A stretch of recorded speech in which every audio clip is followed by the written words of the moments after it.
be here with me.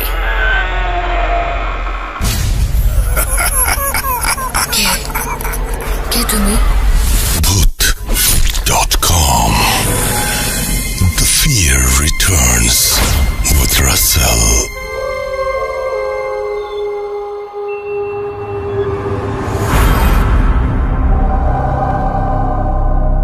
আসসালামু আলাইকুম। আপনাদের সবাইকে আমন্ত্রণ জানাচ্ছি শুধুমাত্র আপনাদের ভালোবাসার কারণে। যদি আপনারা লক্ষ্য করেন তাহলে দেখবেন যে আমাদের যে ফেসবুক পেজটি রয়েছে, যেটি খুব অল্প দিন হলো আমরা শুরু করেছি, এরই মধ্যে সেখানে অসংখ্য মানুষ এসে যুক্ত হয়েছেন এবং আমাদের সাথে তাদের পথ চলা শুরু হয়েছে। এবং আশা করছি যে প্রতিটা মুহূর্ত আপনাদের এভাবেই আনন্দ দিয়ে যাব যতদিন পর্যন্ত আমার শক্তি থাকবে এবং যতদিন পর্যন্ত আপনাদের কাছ থেকে ঘটনা পাবো। ইয়েস, ঘটনা পাওয়াটা অনেক বেশি ইম্পর্ট্যান্ট। আর সেই জন্যই আমি বলতে চাই যে যদি আমাকে ঘটনা পাঠাতে চান তাহলে আমার ইমেল অ্যাড্রেসটা মনে রাখুন বা আমার ইমেল অ্যাড্রেসটি নোট করে ফেলুন। আমার ইমেল অ্যাড্রেস হচ্ছে russell.bhoot.com@gmail.com। আপনার নাম, ঠিকানা এবং ফোন নাম্বার সহ আপনার জীবনে ঘটে যাওয়া বা আপনার জানা সেরা ঘটনা লিখে পাঠিয়ে দিন আমার কাছে। ঘটনার শুরুতে অবশ্যই উল্লেখ করুন যে ঘটনাটি আপনি স্টুডিওতে এসে শেয়ার করতে চান নাকি আপনি চান আপনার ঘটনা আমরা পড়ে শোনাই। যারা দেশের বাইরে রয়েছেন তারা সরাসরি অডিও ক্লিপ পাঠাতে পারেন বা লিখেও পাঠাতে পারেন ঘটনাটি। এটি সম্পূর্ণ আপনাদের ব্যাপার। আমাদের লাস্ট এপিসোডে আমরা নিয়ে এসেছিলাম আবরার ভাই এবং আমাদের হাফেজ মাইনুদ্দিন সাহেবকে আপনাদের অনুরোধেই, এবং আশা করছি সেই এপিসোডটি আপনারা উপভোগ করেছেন। আপনারা আরও বেশি জানান আমাদেরকে যে কাদের ঘটনা আপনারা শুনতে চান, কাদেরকে চান আমরা এপিসোডে নিয়ে আসি। এবং আমাদের এই দীর্ঘ পথ চলায় সবসময় আপনারা সাথে ছিলেন এবং সত্যি কথা বলতে সেটা হচ্ছে যে এটি একটি দীর্ঘদিনের সম্পর্ক এবং এই সম্পর্কটা কেমন যেন মানে আপনারাও মিস করেন, আমিও মিস করি আপনাদেরকে এই সপ্তাহের পুরো 7টা দিন। যখন শুক্রবার রাত 11:59 হয় তখন আমার পরীক্ষা দেওয়ার পালা। কেমন লাগবে আজকে আপনাদের? আপনারা কি ভালো কিছু বলবেন নাকি খারাপ কিছু বলবেন? বিশ্বাস করুন খুব টেনশনে থাকি। আবার মাঝে মাঝে মনে হয় যদি খারাপ লাগে বকাঝকা করবে বা খারাপ কিছু বলবে তো আপন মানুষই। তো যাই হোক, আজকের যে এপিসোডটি সেই এপিসোডেও বেশ কিছু ঘটনা রয়েছে যে ঘটনাগুলো অদ্ভুত রকমের ভালো এবং সব রকমের ঘটনা মিশিয়েই আজকের আমাদের এই এপিসোড। আশা করছি যে এই এপিসোডটি আপনাদের অনেক বেশি ভালো লাগবে। আমাদের ফেসবুক পেজ হচ্ছে www.facebook.com/russell.স্বাধীন। এখানে আপনি এসে আপনার মতামত জানাতে পারেন এবং আপনি জানাতে পারেন কার ঘটনা আপনি শুনতে চান, কার ঘটনা শুনতে চান না, এই সব কিছুই মানে আপনাদের মতামতের জন্য এই জায়গাটি। এবং আপনারা যদি চান যে কোনো প্রশ্ন আছে সেই প্রশ্নগুলো ইনবক্স করতে পারেন বা আপনাদের মাথায় যদি কোনো প্ল্যান থাকে সেই প্ল্যানটিও আপনি ইনবক্স করে আমাদের জানিয়ে দিতে পারেন বা ইমেল করতে পারেন সরাসরি। এবং ইমেল করলে যেটা হবে সেটা হচ্ছে যে আমার মনে হয় যে আমাদের দুজনের জন্যই অনেক বেশি ভালো হবে। আশা করছি আপনাদের সামনের পথ চলা অনেক বেশি সুন্দর হবে আমাদের সাথে এবং প্রতিটা মুহূর্ত উপভোগ্য হয়ে উঠবে Bhoot.com-এর সাথে। আমরা চলে যাব আমাদের আজকের প্রথম ঘটনায়। আশা করছি যে এই ঘটনাটি আপনাদের ভালো লাগবে। যদি এতটুকু ভালো লাগে বা এই ঘটনাটি যদি এতটুকু আনন্দ দিতে পারে তাহলে অবশ্যই আমাদের জানাবেন। এবং এই যে ঘটনাটি যিনি পাঠিয়েছেন তিনি চান না তার নাম বা ঠিকানা কোনো কিছু প্রকাশ করতে, সুতরাং আমরা নাম বা ঠিকানা কোনো কিছু প্রকাশ করব না। এবং তিনি আমাদের কিছু মানে প্রমাণ দিয়েছেন, সেই প্রমাণগুলো কি সেটাও বলবো না, কারণ তিনি এগুলো সব কিছুই শেয়ার করতে নিষেধ করেছেন তাদের ফ্যামিলির সেফটির জন্য। সো এটা কনফিডেন্সিয়াল থাকবে এবং এটাকে আমরা কোনোভাবেই বাইরে প্রচার করব না। আপনারা শুধু ঘটনাটি শুনুন এবং এই ঘটনাটি শুনে আশা করছি আপনারা আনন্দ পাবেন। উনি প্রথমেই লিখেছেন যে এই ঘটনাটি ব্ল্যাক ম্যাজিক নিয়ে। বুঝতেই পারছেন ব্ল্যাক ম্যাজিক আপনাদের অনেক পছন্দের একটি টপিক, যদিও আপনারাও জানেন আমিও জানি যে এটা নিয়ে বেশি মানে নাড়াচাড়া করা বা এটা নিয়ে অত বেশি ভাবা চিন্তা বা এটা নিয়ে কোনোদিন কোনো এক্সপেরিমেন্ট করতে যাওয়াটা একেবারেই বোকামি। আমরা যেটা করব সেটা হচ্ছে যে ওনার ঘটনাটি এখন ওনার মতো করে পড়ে শোনাবো। Please do not state my name, address and places informations while reading. Thank you. এটা তিনি শুরু করেছেন এভাবেই। তারপর লিখছেন also excuse my writing in Banglish but living abroad since my birth I am not completely able to write in Bangla. However I can just read, talk and explain the story. Okay, আমরা শুরু করি তাহলে। এরপরে তিনি বলেছেন, আসসালামু আলাইকুম রাসেল ভাইয়া, জানি আপনি ভালো আছেন কারণ সব সময় ভালোর দলে থাকেন। Thanks for coming back with ভূত.com, please do not leave us ever again. Thank you so much এভাবে বলার জন্য। এবার পর লিখেছেন তিনি যে আমি দেশের বাইরে থাকি, ইউকেতে থাকেন তিনি, সেটা তিনি লিখেছেন। অনেক দিন ধরে লিখব বলে কেন জানি ঘটনাটি লেখা হয়নি, ভালো লাগলে পড়ে শোনানোর অনুরোধ রইল। একদিন ভূত.com থেকে ব্ল্যাক ম্যাজিকের কিছু স্টোরিজ শুনে আমার একটি আপন আত্মীয়র জীবনের ঘটনা মনে পড়ে গেল, যেখানে আমিও কোনো না কোনোভাবে ইনভলভড। এরপরে তিনি লিখছেন যে স্টোরি শুরু করার আগে সবসময় একটা প্রসঙ্গ বা একটা প্রশ্ন জাগে যে যারা এই ব্ল্যাক ম্যাজিক করে তারা কেন যে বুঝতে পারে না এই পৃথিবীটা অনেক কম দিনের, আর আমাদের উচিত এই কম দিনগুলোতে ভালো কিছু করা আর এমন কিছু না করা যেটা অন্যের ক্ষতি করে, just for a temporary satisfaction. শয়তানের সাথে চ্যালেঞ্জ নিয়ে আল্লাহ আমাদেরকে পাঠিয়েছিলেন প্রমাণ করতে যে মানুষ জাতি আল্লাহর অনেক প্রিয় জাতি, যারা কখনো ওনাকে অসম্মান করবেন না। কিন্তু ভাবতে খারাপ লাগে যে সেই পরীক্ষাতে ব্ল্যাক ম্যাজিক যারা প্র্যাকটিস করেন বা যারা এই সমস্ত কাজ করেন কুফরি কালাম, তারা বারবার ফেল করছেন। শয়তান যেমন জেলাসির কারণে মানুষ জাতি ঘৃণা করা শুরু করে, ঠিক একইভাবে মানুষের ভেতরেও কিছু মানুষ আছে যারা আপনার সুখ দেখতে পারে না এবং আউট অফ জেলাসি ক্ষতি করে, আল্লাহর অসম্মান করে, এর মাধ্যমে শয়তানকে খুশি করে। এই মানুষগুলোর খুব তাড়াতাড়ি রিয়েলাইজ করা উচিত যে একদিন সবার মরতে হবে আর ঈশ্বর আল্লাহ গডের কাছে জবাব দিতে হবে কেন দুনিয়ার পরীক্ষা ফেল করলো আর কেন শয়তানকে চ্যালেঞ্জে জিতিয়ে দিল। এইসব বলছি কারণ কিছু প্রবলেমস আমাদের এখনো সম্মুখীন হতে হচ্ছে। যারা এইসব কাজ করে তারা যদি হৃদয়ে একটু মায়া করে, before it's too late for them to ask for forgiveness. যাই হোক, মূল ঘটনায় চলে যাই, তারপর বুঝতে পারবেন কেন এসব বলছি। এই ঘটনাটি আমার হাজবেন্ডের লাইফে ঘটে যাওয়া একটি ঘটনা, তার পরিবারের সাথে।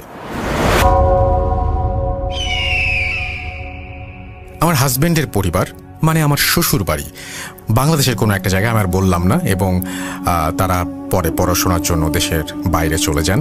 এই ঘটনাটি 2018 সালের অক্টোবরের দিকে শুরু। একদিন আমি ইউনিভার্সিটির কাজ শেষ করে বাসায় আসি, আমার হাজবেন্ড অফিস শেষ করে আমার পরে বাসায় ফেরে।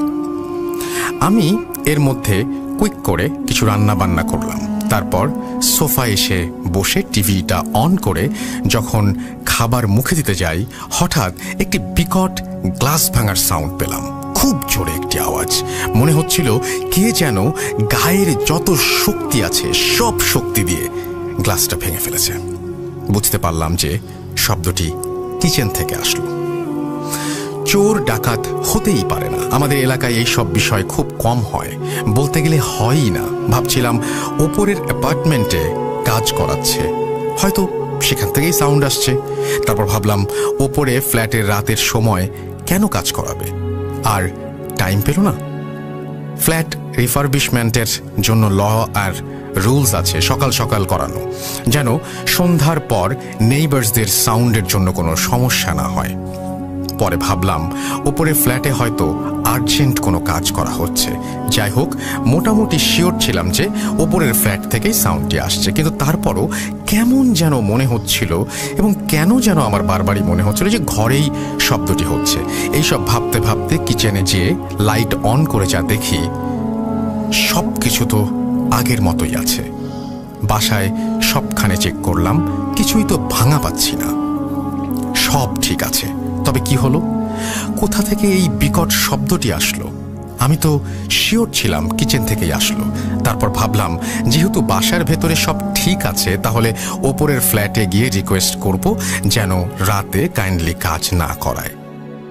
এই কথাটি বলার জন্য ওপরের ফ্ল্যাটে আমি রওনা দিলাম। যে বেল টিপে দেখলাম যে কেউ দরজা খুলছে না, ভেতরেও কোনো আওয়াজ নেই। তার মানে কি কেউ বাসায় নেই? তাহলে কি কেউ কোনো কাজ করাচ্ছে না ওপরে? তবে এই আওয়াজটা কোত্থেকে আসবে? এইসব ভাবতে ভাবতে বাসায় ফিরে গেলাম। আর ওই দিন আমার হাজবেন্ডকে কিছু বলিনি যেন ও টেনশন না করে। সাইকোলজিস্ট হয়ে ব্যাখ্যা খুঁজতে থাকলাম, তাই ভাবলাম হয়তো আমার নিজের মনের ভুলও হতে পারে। কিন্তু কেন যেন পুরো রাতটা ঘুমাতে পারলাম না আমি। পরের দিন সেম টাইমে ইউনিভার্সিটির কাজ শেষ করে বাসায় আসলাম। অ্যাজ ইউজুয়াল সন্ধ্যার খাওয়া তৈরি করলাম, টিভি অন করলাম আর খেতে লাগলাম। হঠাৎ আবারও সেম সাউন্ডটি হলো, আজকেও একই টাইমে একই সাউন্ড। আজব, আজকে একটি ভয় কাজ করলো যে হয়তো গতকাল কোনো চোর ঘরে ঢুকতে চাচ্ছিল আর পারেনি দেখে হয়তো আজকেও ট্রাই করছে। যদিও শিওর ছিলাম কেমন জানি যে চোর না, কিন্তু কখন কি হতে পারে কে জানে। তবুও কখনো মাথায় আসেনি যে অলৌকিক কিছু ঘটতে পারে। ভয় লাগছিল। পুলিশ কল করার উদ্দেশ্যে ফোন হাতে নিতে নিতেই দেখলাম একটি সাদা আলো আমার করিডোর দিয়ে পার হয়ে যাচ্ছে। বুঝে ওঠার আগেই আরেকটি বিকট শব্দ হলো। আমি চমকে উঠলাম। মনে হচ্ছিল যে কে যেন আমার বাসার গেইটের দরজা খুব জোরে বাড়ি দিল, কিন্তু দরজা তো বন্ধই ছিল। কিছুই বুঝে উঠতে পারলাম না কি হচ্ছে আমার সাথে। বলে রাখা ভালো যে টিভি রুমের কিচেনের মাঝখানে একটি লম্বা হলওয়ে আছে, যেখান থেকে ডাইরেক্ট কিচেনে যায় টিভি রুম থেকে। খিদে চলে গেছে। কিছু না খেয়েই কিচেনে প্লেট রাখার উদ্দেশ্যে রওনা দিলাম। কিচেনের লাইট অন করে আর প্লেট টেবিলের ওপর রাখতে চেয়ে দেখলাম আমার হাজবেন্ডের অনেক প্রিয় আর শখের ডাইনিং গ্লাসের টেবিলটা পুরো ভেঙে চুরমার হয়ে গেছে। এমন বাজেভাবে চুরমার হলো মনে হচ্ছিল কে যেন অনেক রাগান্বিতভাবে হাতুড়ি দিয়ে ভেঙে দিয়ে গেছে। ফ্লোরে ছোট ছোট কাচের টুকরো পড়েছিল। কিভাবে ভাঙলো? আর সেই সাদা ছায়াটি কি ছিল? কখনো আমার জীবনে এমন কিছু দেখিনি, আজ প্রথম। সেই রাতে দুজনেরই ঘুম আসছিল না। আমার হাজবেন্ডকে বুঝাতে লাগলাম যে বড় কোনো ক্ষতি হয়নি কারো, এটাই বড় কথা। তারপর ব্যাখ্যা দিতে লাগলাম যে ফ্যাক্টরি থেকে হয়তো গ্লাসের কোনো ফল্ট ছিল বা কিছু বাবলস ছিল, যার কারণে গ্লাসটা এমন অবস্থায় ফেটে গিয়েছে। কিন্তু তাকে সান্ত্বনা দেওয়ার জন্য যে সব বলছি সে বুঝতে পেরেছিল, কেননা এই টেবিলটি গত 6 বছর ধরে আছে আমাদের বাসায়। কখনো কিছু হলো না, এখন কেন? শুনেছিলাম কাঁচ ভাঙার নাকি ভালো লক্ষণ না, হয়তো এটাই ঠিক। আরো কিছুদিন পর সন্ধ্যায় মাগরিবের আজানের সময় আমার হাজবেন্ড হঠাৎ বাসার দরজায় 3টি হাতের নখ শুনতে পায়। এই টাইমে কে আসতে পারে ভাবতে লাগলো। হয়তো পোস্টম্যান কোনো লেটার রেখে গিয়েছে বক্সে। দরজা খুলল, চেক করার জন্য বক্সটা খুলল, কিন্তু কিছুই ছিল না। আশেপাশে কাউকে দেখতেও পেল না। সব নিরিবিলি, এত নিরিবিলি কখনো দেখেনি আগে। যাই হোক, মনের ভুল ভেবে দরজা আটকিয়ে দিল। সেই একই রাতে আমার হাজবেন্ড একটি দুঃস্বপ্ন দেখল তার এক আপন চাচা খুব কাঁদছে একটি অন্ধকার ঘরে বসে। আশেপাশে কেউ নেই, কিছু নেই, শুধু একটি লাশ দাফন করার কাপড় দিয়ে মোড়ানো। আজব একটি স্বপ্ন ছিল। তার চাচা কেন দেখল? দাফন কাপড়ে মোড়ানো কে ছিল? ভাবল চাচু ঠিক আছে তো। এরপর দিন তার স্বপ্নে দেখা চাচুকে এসে কল দিল। উনি তো ঠিকই আছেন, কিন্তু এখানেই আমাদের বুঝতে ভুল হয়েছিল। 2018 নভেম্বরে আমার বার্থডে উপলক্ষে পার্টি দেই আমরা। ওই দিন আমার হাজবেন্ড কেমন যেন টেনশনের মতো ভাব করছিল, তার ভেতরে টেনশন কাজ করছিল। পার্টি শেষে তাকে জিজ্ঞেস করলাম কোনো কারণে আপসেট কিনা। সে বলল আজকে হঠাৎ কেমন জানি বাবার জন্য খুব খারাপ লাগছে। এত খারাপ লাগছে যে বলে বুঝাতে পারবো না। আগে কখনো এত খারাপ লাগেনি। আমি ভাবলাম অনেক বছর হয়েছে দেশে যায় না, হয়তো এই কারণেই হতে পারে। কিন্তু আসল বিষয়টা অন্যরকম ছিল। জীবনে শুনে এসেছি মা বাবারা সন্তানদের বিপদ টের পায়, কিন্তু আমার জীবনে নিজের চোখে না দেখলে কখনো বিশ্বাস করতাম না যে সন্তানরাও মা বাবার বিপদের কথা বুঝতে পারে। এর পরদিন বাংলাদেশ থেকে কল দিয়ে জানতে পারল যে বাবা গ্রামের বাড়ি গেছে আর হঠাৎ খুব অসুস্থ হয়ে পড়েছে ওখানে। গ্রামে গেলে উনি নর্মালি একাই যেতেন। গ্রামে যাওয়ার কারণ ছিল কিছু গুরুত্বপূর্ণ কাজ বাকি ছিল ওনার, ওগুলো শেষ করে ঢাকা চলে যাবেন তাড়াতাড়ি। তার আগে উনি বাজারের দোকান থেকে এক কাপ চা খেয়ে নেন। বাবা গ্রামে গেলে সব সময় গ্রামের বাজারে এই দোকান থেকেই চা খেতেন। চা মজা হয় দেখে। পরবর্তীতে জানতে পারলাম যে ঠিক 2 সপ্তাহ আগে আমাদের কিছু ব্যাড উইশার্স, মানে যারা আমাদের হাসি মুখ সহ্য করতে পারেন না আর আমাদের পরিবারের শুধু ক্ষতি চান, তারা বাবার চায়ের কাপের ভেতর 3 বার একটা কুফরি তাবিজ চুবিয়ে দিয়ে বাবাকে সেটা খাইয়ে দিয়েছে। মানে তারা নিশ্চয়ই জানতো যে বাবা এই দোকান থেকে চা খাবেন, এখানে আসবেন, আর সেই দিন থেকেই বাবা অসুস্থ হয়ে পড়লেন এবং অসুস্থ হওয়া শুরু করলেন। যখন বাবাকে ক্ষতি করার জন্য তাবিজটি তৈরি করা শুরু হয়, তখন থেকে আমার হাজব্যান্ড বিভিন্ন সাইন্স পায়। তার অনেক প্রিয় গ্লাস ভাঙা টেবিলের ওপরে, মানে যেটা ঘটে আমাদের বাসায়, চাচ্চুর কান্না, কাফনের কাপড় দিয়ে মোড়ানো মানুষ, এই সমস্ত দুঃস্বপ্নে দেখা, এবং গেটের দরজায় 3টি নক শোনে। সবগুলোই ভালো লক্ষণের না। হয়তো এইসব সাইনের মাধ্যমে সতর্ক করে দেয়া হচ্ছিল যে কোনো বিপদ আসছে সামনে। সেই দিন বাবা চা খেয়ে অসুস্থ হয়ে যাওয়ার ফলে একই দিন আর ঢাকায় ফিরতে পারলেন না। চিন্তা করলেন যে আরও একদিন থেকে যাবেন, যেহেতু আজকে শরীর খারাপ লাগছে। এত দূর জার্নি করা, আরও উইক হয়ে পড়তে পারেন তিনি। সেই রাতেই বাবার সাথে আরও কিছু ঘটনা ঘটে। রাতের আঁধারে বাবা দেখতে পান বাড়ির ভেতরে অনেক কিছুই, এবং কার যেন গলার ডাক শুনতে পান তিনি। সেই কণ্ঠটি বলছে, সব শেষ, সব শেষ। আরও একটা কালো ছায়ার মতো দেখতে পান বাড়ির ভেতরে। বাবা অনেক সাহসী ছিলেন, তাই তো গ্রামে একাই যেতেন, একাই থাকতে পারতেন। বাবা একবার ভেবেছিলেন যে অলৌকিক কিছু হতে পারে, এমন উনি লাইফে অনেকেই দেখেছেন। তাই এইসব বিষয়ে অত বেশি ভয় পেতেন না, শুধু আল্লাহর উপরে ভরসা করতেন এবং আল্লাহ যে যথেষ্ট এটাই তিনি বিশ্বাস করতেন। বেশি কিছু না ভেবে বাবা ঘুমিয়ে পড়লেন দোয়া কালাম পড়ে এবং 3 বার আয়াতুল কুরসি পড়ে। এর পর দিন একটু বেটার ফিল করা শুরু করলেন, তাই ঢাকার দিকে রওনা দিলেন তিনি। ঢাকায় যাওয়ার পরেই আমাদের জীবনে, আমার হাজব্যান্ডের জীবনে অনেক বড় একটি বিপদ চলে আসে। বাবা দিনের পর দিন অনেক অসুস্থ হয়ে পড়েন। বাবা খুব অসুস্থ থেকে বাংলাদেশে আর্জেন্টলি যাওয়া হয়। এরপরেই কালো জাদুর ঘটনাগুলো একটার পর একটা শুরু। বাবা ঢাকায় যাওয়ার পর কিছুদিন পর আমাদের ননদকে রাস্তায় একটি মেয়ে হঠাৎ এসে বলেছে, তোদের উপরে অনেক খারাপ কিছু হবে, সাবধান, বলেই মেয়েটি ভ্যানিশ হয়ে গেল। আমার ননদ তাকে আর দেখতে পেল না। ভাবলো হয়তো পাগল হবে। আমি জানি না বিশ্বাস করবেন কিনা, বাবা মারা যাবার আগে রাতে অমাবস্যার রাত ছিল, আর সেই দিন স্পষ্ট আমরা দেখতে পাই একটি বিবস্ত্র চেহারার রূপে একটি মানুষ হঠাৎ ঘরে ঢুকে পড়ে। কেউ থামাতে পারল না, এত ধরতে আর থামাতে চেষ্টা করলো সবাই, কিন্তু কেউ পারল না। মানুষটি শরীরে এত শক্তি ছিল, মনে হচ্ছিল হাজার হাজার মানুষকে একসাথে হলে যে শক্তি হবে, তার শক্তি তেমন। কাউকে কোনো কথা না বলে যেই রুমটি খালি ছিল সেই রুমে ঢুকে পড়ে, দরজা লক করে দিল। তারপর কিছুক্ষণের মধ্যে আবার বের হয়ে গেল। সবাই আবারও জিজ্ঞেস করছিলাম, কোন অধিকারে এভাবে বাড়ির ভিতরে ঢুকে পড়লেন? এত মানা করার পরও কে আপনি? কেন এসেছেন? কাকে চান? যাওয়ার আগে শুধু একটি উত্তর দিল, সরি, রং ফ্ল্যাট। আজব।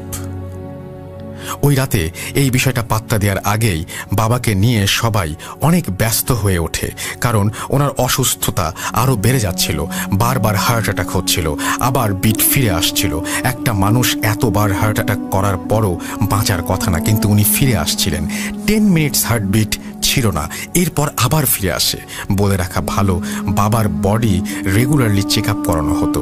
কিছুদিন আগে রিপোর্টে লেখা ছিল ওনার সব ঠিক আছে, কিন্তু রিসেন্ট রিপোর্টে একদিনের মধ্যে হঠাৎ একসাথে 2টা কিডনির প্রবলেম দেখা দেয়, লিভারের আর লাংসের প্রবলেম দেখা দেয়, সব একসাথে ফেলিয়ার।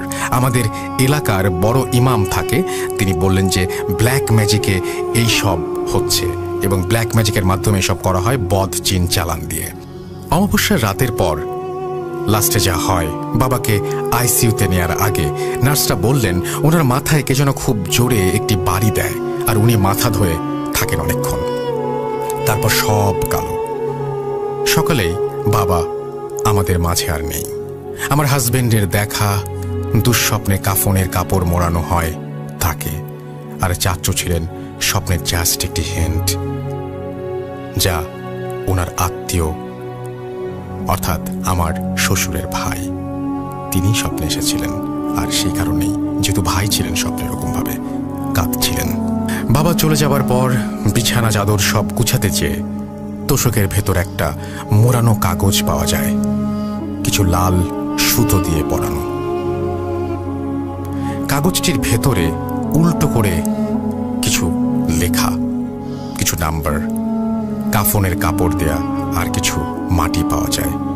এলাকার বড় ইমামকে এটা দেখানো হয়, আর উনি কনফার্ম করেন যে এটা অনেক বড় একটি কুফরি কালাম, যা বাবার ওপর প্রয়োগ করা হয়েছে। বুঝতে বাকি রইল না যে সেই রাতে যে বিভৎস চেহারার লোকটি ঘরে ঢুকেছিল এবং সে বলেছিল রং ফ্ল্যাট, সেই লোকটি দিয়ে গিয়েছিল এটি। ইমাম আরও বললেন যে এটা তাদের লাস্ট একটা চাল ছিল, যেটা সাকসেসফুলি কাজ হয়েছে আমাদের ফ্যামিলির মাথা কেটে দেওয়ার জন্য, মানে আমাদের ফ্যামিলির হেড আমাদের বাবা। এই সব জানার পর আমার হাজব্যান্ড ফ্ল্যাটের সিসিটিভি ফুটেজ চেক করে দেখতে লাগলেন, দেখার জন্য যে কে সেই লোকটি যে রাতে এসেছিল এবং ঢুকেছিল আমাদের ঘরে। যেই টাইমে ওই লোকটি ঢুকেছিল সেই টাইমে সিসিটিভিতে কিছু দেখতে পাওয়া যায়নি, কিন্তু যে টাইমে মানুষটি বের হয়ে চলে গেছে সেই টাইমে একটা কালো বেড়ালকে দেখা গেল যে হঠাৎ করে ভ্যানিশ হয়ে গেল, এবং সেই বেড়ালটির আর কোনো ফুটেজ সেই সিসিটিভি ক্যামেরার মেমোরিতে ছিল না। আরও কিছু হিডেন কুফরি ডিটেলস আছে কিনা সেটা ডিস্ট্রয় করার জন্য আমরা চেষ্টা করতে লাগলাম। বিভিন্ন জায়গা থেকে 3টি বড় হুজুরের সাথে কথা বলা হয় এবং 3জনই একই কথা বললেন যে গ্রামে 3টি তাবিজ পুঁতে রাখা হয়েছিল বাবাকে মারার জন্য, এবং প্রথমটা দেয়া হয় বাড়ির গেটের পাশে, বাকি 2টি দেয়া হয় রাস্তার মোড়ে। গেটের পাশেরটা পাওয়া যায় এবং রাস্তার মোড়েরটা শুধু একটা পাওয়া যায়, কিন্তু তৃতীয়টা কখনো পাওয়া যায়নি। হয়তো যেই মানুষটা আমাদের বিপদে ডেকে এনেছে তারা টের পেয়ে সরিয়ে ফেলেছে। আরও অনেক প্রমাণ পাওয়া যায় যে এই মানুষগুলো অনেক আগে থেকেই প্ল্যান করেছিল বাবাকে মারার জন্য। ঢাকার বাসায় আরেক তোষকের ভেতর কাফনের কাপড় আর একটা পায়জামার ফিতে পাওয়া যায়, তাতে 41টা গিট্টু দেয়া। ইমাম থেকে জানতে পারলাম যে প্রত্যেকটা গিট্টু দেয়া আছে, সেটার মানে হচ্ছে 1 দিন। তার মানে গিট্টুটা 40 দিন আনটিল বাবা became fully weak and ready for the final kufri mission for them, যেটা বিভৎস চেহারার সেই লোকটিকে দিয়ে করানো হয়েছিল। এসব জেনে শুধু দোয়া করি আল্লাহর কাছে, যারা এভাবে অন্যের ক্ষতি করে তাদেরকে হায়াত দান করুক আর এই বাজে পথ থেকে ফিরিয়ে আনুক। যারা কারোর কোনো ক্ষতি করে না তাদের জীবনে এমন বিপদ এনে দেয়া এমন কিছু অদৃশ্য শক্তি দিয়ে কেন এভাবে অন্যের জীবন নষ্ট করে ফেলা হয় সামান্য একটু মনের শান্তির জন্য, আমি আজও বুঝতে পারলাম না। যারা ব্ল্যাক ম্যাজিক প্র্যাকটিস করেন তাদের উদ্দেশ্যে বলছি, যার কারণে এত কুফরি কালাম করছেন নিজের সামান্য কিছু টেম্পোরারি স্বাদ মেটানোর জন্য, পৃথিবীর এই শান্তি লাভ করে আপনি কি জান্নাতে ঢুকতে পারবেন? সামান্য সুখের জন্য চিরকালের সুখ ত্যাগ করছেন। একদিন আমারও মরতে হবে, আপনারও মরতে হবে। আল্লাহ সহজভাবে মরণ দিবে না আপনাদেরকে, এটা প্রমাণিত অনেকভাবেই। আপনাদের এই সব খারাপ কাণ্ডর জন্য আপনাদের ফ্যামিলিও ভুগতে পারে, যেটা ব্ল্যাক ম্যাজিকের যারা প্র্যাকটিস করে তাদের সবারই একটা পরিণাম হয় আর কি। আমি অনেক কষ্ট নিয়ে এসব বলছি, কারণ বাবাকে মেরে এই মানুষদের মনে শান্তি হয়নি। আজও অনেক বিপদ যাচ্ছে আমাদের ওপর দিয়ে এখনও। এই ঘটনাটি ভালো লাগলে বাকিগুলো অন্যদিন পাঠাবো। তারপরে তিনি থ্যাঙ্কস দিয়েছেন এবং তিনি বলেছেন যে এই ঘটনাটি পড়ে শোনানোর জন্য, এবং আমাদেরকে তিনি তার তো নাম টাম সব কিছু আগে থেকেই প্রকাশ করতে নিষেধ করেছেন, যে জন্য আমরা করলাম না। এবং আশা করছি এই ঘটনাটি আপনাদের ভালো লেগেছে, এবং আমি চাই না যে এই রকম কোনো ঘটনা আর কারো জীবনে ঘটুক। কোনো মানুষ মানুষ এইরকম ভয়ঙ্কর পরিণতির দিকে যাক। আসলে মানুষকে মেরে ফেলছে যার বিচার হচ্ছে পরকালে, এবং সেই বিচার কিন্তু ইহকালের বিচারের চাইতেও ভয়ঙ্কর, সেটা মাথায় রাখতে হবে। এবং এই সমস্ত ভয়ঙ্কর জঘন্য কাজ থেকে আমাদের সবারই দূরে থাকা উচিত বলে আমি মনে করি। আমার জ্ঞান খুব স্বল্প, আমি যতটুকু বুঝি ততটুকু হচ্ছে যে আমি আমার চাইতে এইটুকু বুঝি যে আমার চাইতে অনেক জ্ঞানী মানুষ এই পৃথিবীতে আছেন। আপনারা আমার কথা না শুনলেও তাদের পরামর্শ নিয়ে দেখতে পারেন যে এই ধরনের পথে পা বাড়ানো কখনো উচিত না। আমি তাদের আলোকে, তাদের সাথে কথা বলে আমি আপনাদের বলছি যে এরকম পথে পা বাড়াবেন না, এবং আপনি নিজের জীবনটাকে ধ্বংস করবেন না, আপনার পরিবারকে ধ্বংস করবেন না। অন্য কারো ক্ষতি করতে হলে বা অন্য কারো ক্ষতি করলে আপনি নিজেও একদিন সেই ক্ষতিতে পড়তে পারেন। এই কথাটা প্লিজ মনে রাখবেন। এরকম ঘটনা যদি আপনার কাছেও থাকে তাহলে পাঠিয়ে দিন russell.booth.com@gmail.com এই অ্যাড্রেসে। আশা করছি এই ঘটনাটি আপনাদের সবার ভালো লেগেছে। আমরা চলে যাব পরের ঘটনায়। Spirit, be here with me.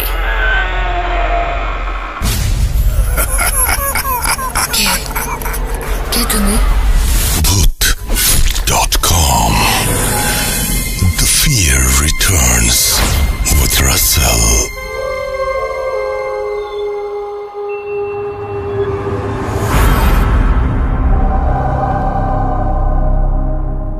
আরও একবার আপনাদের সবাইকে স্বাগত জানাচ্ছি Booth.com-এ। আশা করছি সবাই ভালো আছেন, ভালোর দলে আছেন। 34 নম্বর এপিসোড আজকে, এবং আপনারা সাথে আছেন বলেই আমাদের এই পথ চলা সম্ভব হয়েছে। আর সেই জন্য আরও বেশি করে আপনাদের ঘটনা চাই, আরও বেশি করে চাই যে আপনারা ঘটনা পাঠান আমাদের ইমেল অ্যাড্রেসে। আমাদের ইমেল অ্যাড্রেস হচ্ছে russell.booth.com@gmail.com। আপনার নাম, ঠিকানা এবং ফোন নাম্বার সহ আপনার জীবনে ঘটে যাওয়া বা আপনার জানা সেরা ঘটনা লিখে পাঠিয়ে দিন আমাদের কাছে।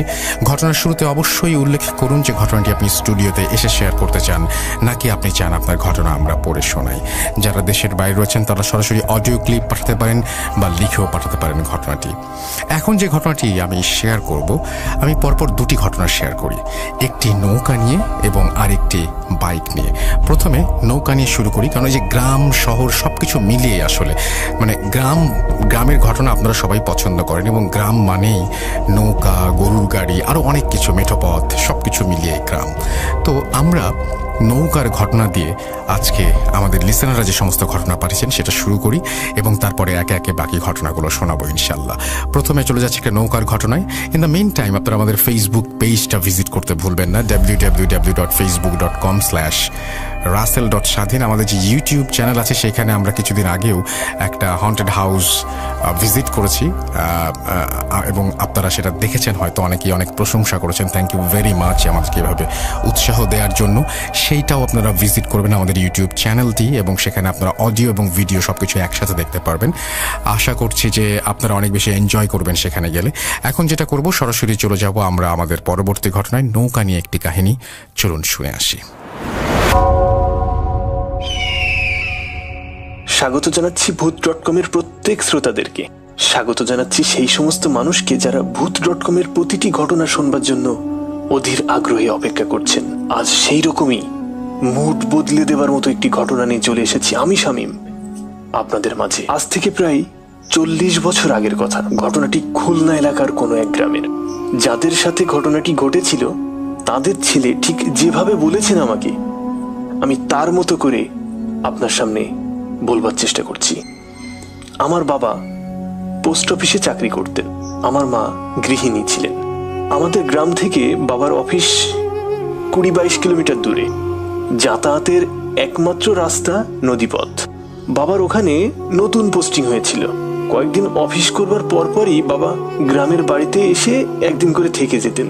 বাবার মুখে বেশ কয়েকবার শুনেছিলাম তার ওই নতুন কর্মস্থলটা নাকি খুবই সুন্দর পরিবেশ। আমার আর মায়ের মাঝে মাঝে ইচ্ছে জাগতো যে একটু ওই বাবার নতুন অফিসটা থেকে কিছুদিন ঘুরে আসি, দেখে আসি পরিবেশটা কেমন। বাবার কাছে ইচ্ছের কথা জানাতেই তিনি বললেন, ঠিক আছে, আগামী সপ্তাহে তোমাদেরকে নিয়ে যাব। যথারীতি আগামী সপ্তাহে বাবা ফিরে এলেন এবং একদিন থেকে তার পরদিন আমাদেরকে নিয়ে তার নতুন কর্মস্থলের দিকে রওনা দিবেন। কথাবার্তা সব ফাইনাল।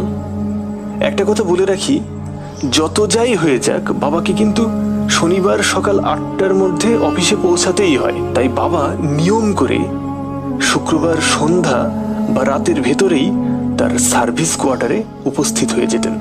আমরা সেদিন বিকালের একটু আগেই, মানে মোটামুটি দুপুরের খাওয়া দাওয়া করে যাত্রা শুরু করি। আমরা যেদিন যাত্রা করি সেদিনও ছিল শুক্রবার। সবকিছু গুছিয়ে টুছিয়ে আমাদের গ্রামের বাড়ি থেকে বেরোতে বিকালটা পার হয়ে গিয়েছিল। আমাদের গ্রাম থেকে নৌকার ঘাট মাত্র 1.5 কিলোমিটার। আমি, বাবা ও মা হাঁটতে হাঁটতে ঘাটে পৌঁছালাম। সম্ভাবনা ছিল সন্ধ্যার অন্ধকার নামার আগেই নৌকাতে উঠে পড়ব, কিন্তু ঘাটে যেয়ে দেখলাম কোনো নৌকা নেই সেখানে। অনেকক্ষণ চুপচাপ বসে রইলাম নৌকার অপেক্ষায়। কোনো মানুষও নেই, কোনো নৌকাও নেই, কোনো কিছুরই দেখা নেই। সন্ধ্যা ঘনিয়ে এলো। ওপার থেকে শেয়ালের হুক্কা হওয়া আওয়াজ কানে ভেসে আসছে। নদীর পানির স্রোতের ওই ঝাপটার যে বাড়ির শব্দটা, সেটাতেও যেন চারিদিকটা কেমন উথাল পাথাল করছে। মাঝে মাঝে কোথা থেকে যেন মৃদু ঠান্ডা হাওয়া পায়ের উপর দিয়ে বয়ে যাচ্ছে। আমার বয়স তখন 10-11 বছর হবে। আমার মনের ভেতরে কেমন যেন অদ্ভুত অনুভূতি হচ্ছে। হঠাৎ নদীর ভেতর থেকে কিসের একটা আলো দেখতে পেলাম। আলোটি যেন আস্তে আস্তে আমাদের দিকে এগিয়ে আসছে। বেশ কিছুটা সময় পর ওই আলোটি যখন আমাদের সামনে এলো, তখন দেখলাম একটি সুন্দর নৌকা, যার মাঝিটা একটু ভারী গলায় আমাদেরকে বলল, আপনারা কোথায় যাবেন? বাবা ঠিকানা বললেন। মাঝি বলল, হ্যাঁ যাব, কিন্তু 3 জনের ভাড়া কিন্তু 15 টাকা দিতে হবে। বাবা বললেন, ঠিক আছে চলো। নৌকার উপরে উঠতেই আমার বেশ আনন্দ শুরু হয়ে গেল, কারণ এর আগে আমি নৌকাতে এত দূরের উদ্দেশ্যে কখনো চড়িনি, আর রাতে তো ভাবতেই পারিনি।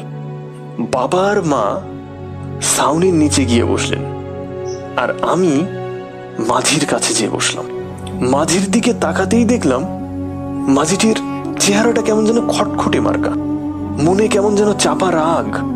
আমি কিছু না বলে চুপচাপ নদীর দৃশ্য উপভোগ করছি। কিছুক্ষণ পর বাবা মাও ছাউনির নিচ থেকে বেরিয়ে এলেন। আমরা 3 জন বিভিন্ন বিষয় নিয়ে খোশ গল্প করছি। 9-10 কিলোমিটার পথ যাবার পর আমার বেশ ঘুম আসছে, ঘুম পাচ্ছে। মা বলল, ঠিক আছে তুই ওই ছাউনির নিচে গিয়ে ঘুমা। হঠাৎ আমরা সবাই লক্ষ্য করলাম বড় আর একটি নৌকা আমাদের দিকে ভীষণ গতিতে এগিয়ে আসছে।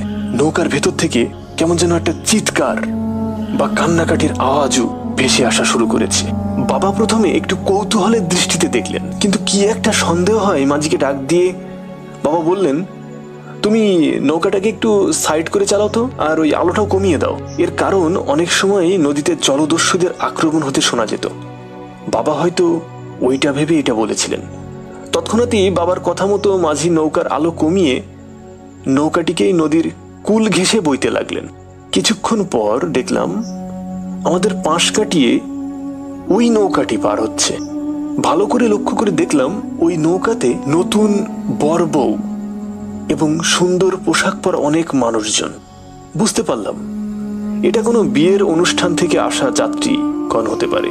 তাই আর ভয় না পেয়ে আমরাও সমান গতিতে চলতে থাকলাম। বেশ কিছুটা পথ যেতেই হঠাৎ করে বরযাত্রীবাহী ওই নৌকাটি কাত হয়ে ডুবে যেতে লাগলো। কয়েক সেকেন্ডে সব শেষ। ওই নৌকাটি সম্পূর্ণ নদীগর্ভে তলিয়ে গেল। সাথে সাথে আমার বাবা এবং আমাদের নৌকার মাঝি নদীতে লাফিয়ে পড়লেন। অনেকক্ষণ খোঁজাখুঁজি করেও বাবা ওই সমস্ত যাত্রীর কাউকে কোথাও দেখতে পেলেন না। আমি এবং আমার মা জড়সড় হয়ে বেশ ভয় পাচ্ছি। হঠাৎ করে বাবা দেখলেন আমাদের নৌকার ওই মাঝিটাকে আর কোথাও পাওয়া যাচ্ছে না। বাবা চিৎকার করে ওই লোকটিকে মাঝি মাঝি করে ডাকতে থাকলেন, কিন্তু তার কোনো হদিশই মিলল না। অনেক কষ্টে বাবা নৌকাতে উঠে এলেন। আমরা দেখলাম এখানে যে কিছুক্ষণ আগে এত বড় একটা দুর্ঘটনা ঘটল তার কোনো চিহ্নই নেই, এমনকি কারোর কোনো টু শব্দটিও পাওয়া যাচ্ছে না।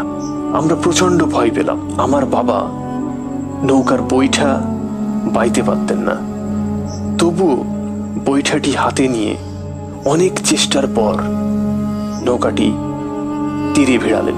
ওই রাতে আমরা কোনো এক গ্রামে এসে পৌঁছালাম। গ্রামের কিছু লোক আমাদেরকে দেখতে পেয়ে কাছে এগিয়ে এলেন। তারা জানতে চাইলেন আমরা এখানে কেন, আমরা এখানে কি করছি, আমরা কোথাও যাব কিনা। বাবা ওনাদেরকে সবকিছু খুলে বললেন যে এই ঘটনা।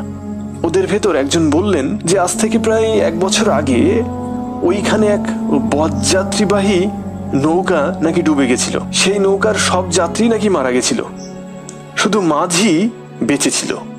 ওই মাঝি আবার ওই মৃতদের গা থেকে গহনা টহনা ইত্যাদি চুরি করে বাড়ি চলে আসছিলেন। হঠাৎ পথের মাঝেই কোনো এক কায়দায় সেও নাকি মারা যায়।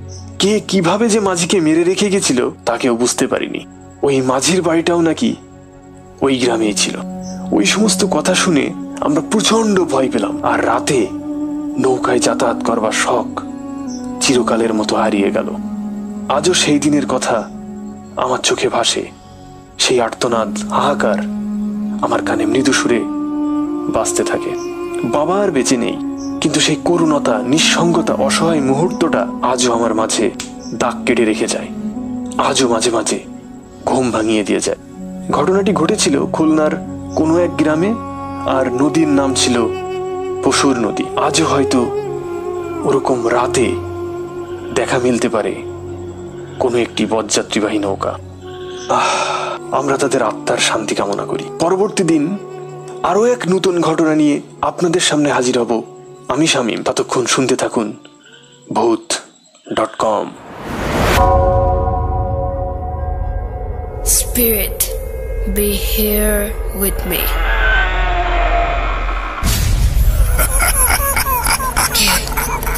কে তুমি? Bhoot.com. The fear returns with Russell.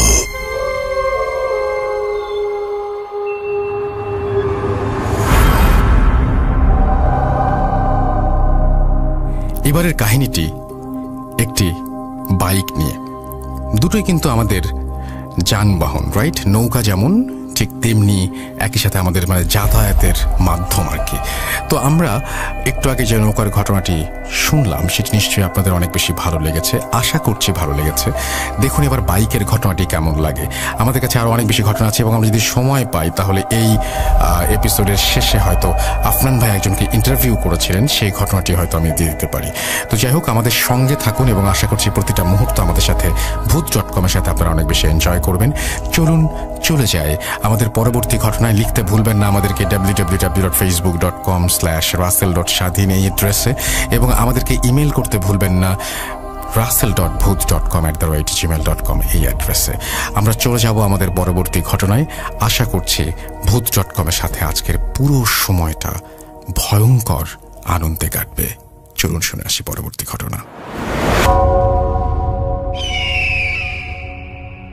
আসসালামু আলাইকুম রাসেল ভাই, আশা করি আপনি এবং আপনার সকল লিসেনার অনেক অনেক ভালো আছেন, এবং আমি সব সময় ব্যক্তিগতভাবে সেই দোয়াই করি।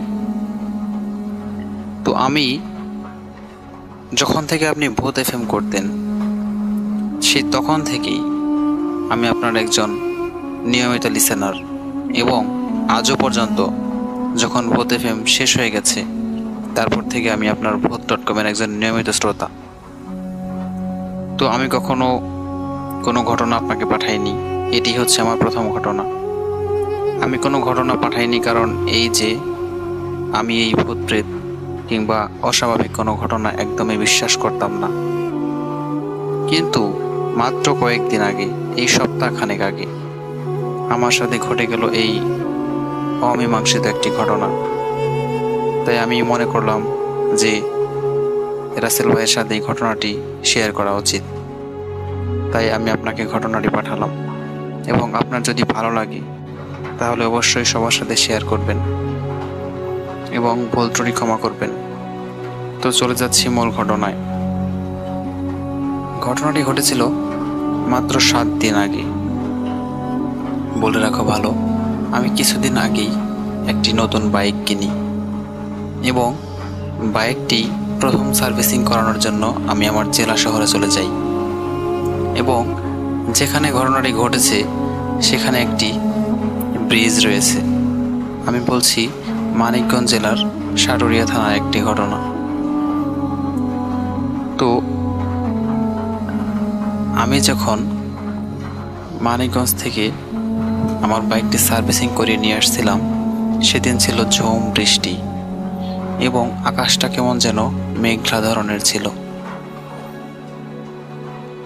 এমন ঝোম আবহাওয়া আমি খুব কমই দেখতে পেয়েছি।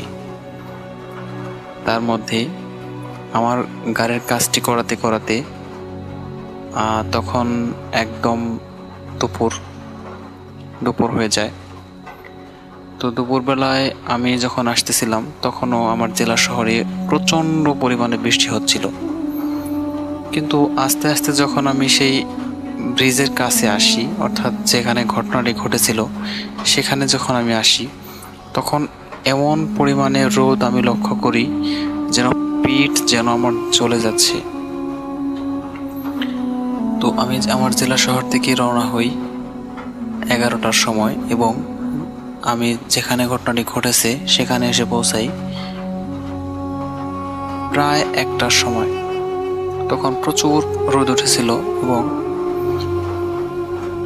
আমি আমার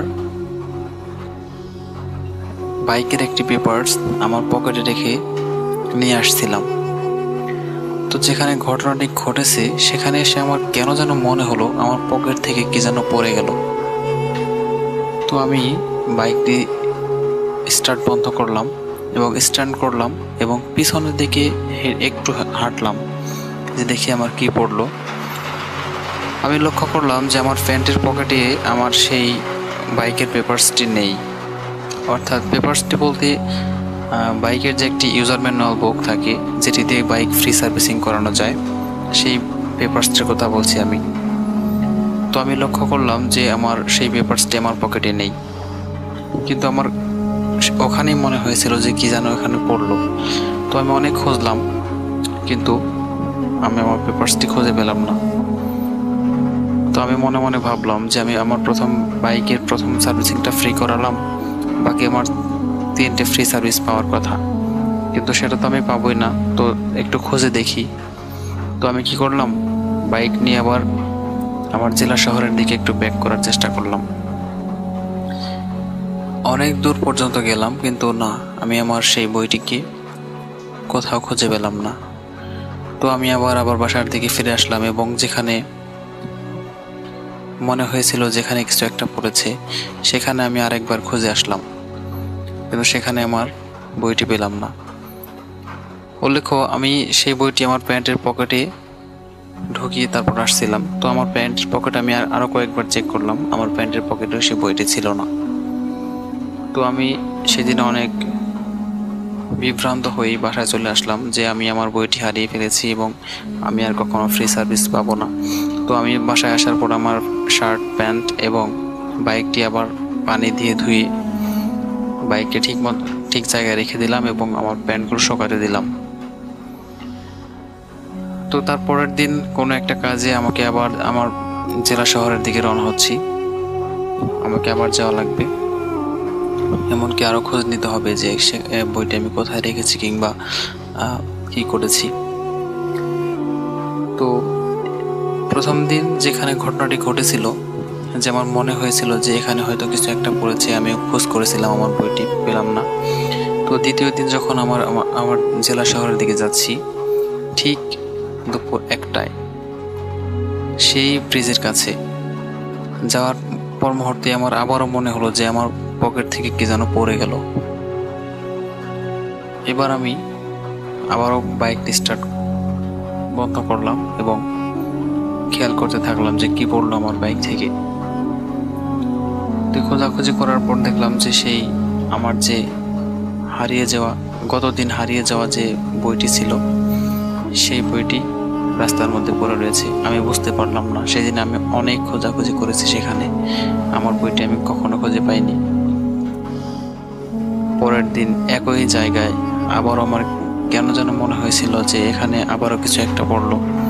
তখন আমি ঘুরে দেখি আমার বইটি আমার কাছ থেকে পড়লো। আমি খুঁজে অবাক হয়ে গেলাম এবং আমি ঘটনার কোনো কুল কিনারা করতে পারলাম না যে কেন এমন হলো। গতকাল ঘটনা ঘটলো, গতকাল পড়লো, তখন খুঁজে পেলাম না, কিন্তু আজকে আমি আবারও মনে হলো যে পড়লো। উল্লেখ্য যে সে সময় আমি অন্য একটি প্যান্ট পরেছিলাম, যে প্যান্টের পকেটে কিংবা অন্য কোথাও সেই বই যাওয়ার কোনো প্রশ্নই ছিল না। তো তারপর আমি গাড়ি স্টার্ট করে বইটি তুললাম, দেখলাম যে হ্যাঁ, এটা তো আমার বই। কিন্তু সেই বইটি পরের দিন একই জায়গা কিভাবে গেল বা কেন গেল আমি কিছুই বুঝতে পারলাম না। উল্লেখ্য যে যেখানে ঘটনাটি ঘটেছিল সেখানে কোনো বাড়িঘর ছিল না, দুই দিকে ফাঁকা জায়গা এবং সেই ব্রিজের নিচে অনেক পচা মাছের গন্ধ আমি লক্ষ্য করেছিলাম। আমি জানি না ঘটনাটি কী ঘটেছিল, কিন্তু এই ঘটনার ব্যাখ্যা আমি আজও করতে পারিনি। এমনকি আমি অনেক ভয়ও পেয়েছিলাম যখন দেখলাম একই জায়গায় আবারও একই ধরনের ঘটনা দ্বিতীয়বার ঘটল। রাসেল ভাই, ঘটনাটি বিশ্বাস করবেন কিনা জানি না। আপনার যদি ভালো লাগে ঘটনাটি, তাহলে আপনাদের সব লিসেনারদেরকে শোনানোর সাহায্য করবেন। ভূত.com-এর সর্বাঙ্গীন উন্নতি কামনা করি। আসসালামু আলাইকুম রাসেল ভাই। ঘটনাটি বলছিলাম মানিকগঞ্জ জেলার সাটুরি উপজেলা থেকে। ধন্যবাদ। Spirit, be here with me.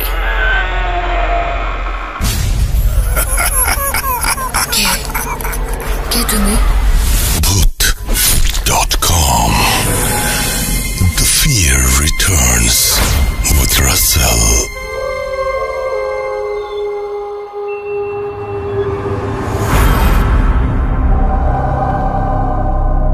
আরও একবার আপনাদের সবাইকে স্বাগত জানাচ্ছি। আমি রাসেল। আশা করছি সবাই ভালো আছেন এবং ভালোর দলেই আছেন। আফনান ভাইয়ের ঘটনা শুনতে কার না ভালো লাগে। আমি চেয়েছিলাম ঘটনাটি শেষে দেব, তবে তার আগেই এখনই আমি ভাবছি আফনান ভাইকে নিয়ে আসলে কেমন হয়। আপনারা নিশ্চয়ই বিপ্লবদার সাথে পরিচিত ফেসবুকের মাধ্যমে বা বিভিন্ন কারণে, কারণ আফনান ভাই যখন রাজবাড়িতে ছিলেন তখন তাকে নিয়ে বেশ কিছু কথা তিনি শেয়ার করেছিলেন এবং এই ঘটনাটি কিন্তু সেই লাশ কামালের ঘটনার সাথে রিলেটেড সামহাও। সুতরাং আপনারা যারা লাশ কামালের ঘটনা শুনেছেন তাদের কাছে এই ঘটনাটা অনেক বেশি পরিচিত মনে হবে এবং এই ঘটনা আরও একটা দৃষ্টিকোণ থেকে আপনি শুনতে পারবেন বা আপনার ভালো লাগবে আশা করি। তো আমরা কথা না বাড়িয়ে সরাসরি চলে যাব ঘটনায়। আর আরেকটা কথা বলি, সেটা হচ্ছে যে এখন তো সব কিছুই খোলা এবং আমরা অনেকেই অফিস করছি এখন নিয়মিত। আমি বলবো যে আপনারা অফিস করেন যাই করেন না কেন, আপনারা স্বাস্থ্যবিধি মেনে চলবেন। অনেক রকমের জীবাণুই বাতাসে ঘোরাফেরা করতে পারে, কিন্তু আমরা যদি সচেতন না থাকি তাহলে যে কোনো জীবাণুই আমাদের আক্রমণ করতে পারে। তো আমরা এই যে ভাইরাসের কথাটি বলছি সেটা থেকে দূরে থাকার একমাত্র উপায় হচ্ছে নিজের সাবধান থাকা এবং এটাকে কোনোভাবেই হালকাভাবেও নেবেন না বা এটাকে খুব সিরিয়াসলি এটা নিয়ে যে খুব চিন্তায় পড়ে যেতে হবে এরকম কিছু আমি বলছি না।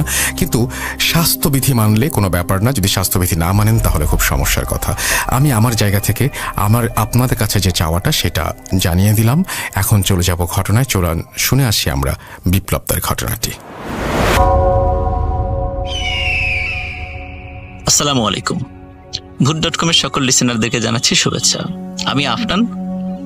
আজকে এই মুহূর্তে আমি আপনাদের সঙ্গে যে ঘটনাটি শেয়ার করব সেটিও কিন্তু আমার নিজের মুখে আমি শেয়ার করব না, এটি যার সঙ্গে ঘটেছে তিনি নিজেই আপনাদের সঙ্গে শেয়ার করবেন এবং আপনারা জেনে ভালো লাগবে। এই ঘটনাটি কিন্তু লাশ কাটা ঘরের একটি ঘটনা। ঘটনাটি যার সঙ্গে ঘটে তিনি আমাদের বিপ্লবদা, যার বাড়ি রাজবাড়ী জেলার বিনোদপুর এলাকার বিবেকানন্দ পল্লীতে। কোনো একটা কারণে উনি সেদিন লাশ কাটা ঘরে গিয়েছিলেন, কারণ ওই দিন ওনার একজন বড় দাদা যিনি সাধারণত এই কাজটি করেন, ওই দিন উনি ছিলেন অসুস্থ থাকার কারণে যেহেতু উনি একা যেতে পারছিলেন না, এজন্য বিপ্লবদাকে তিনি সাথে নিয়ে যান।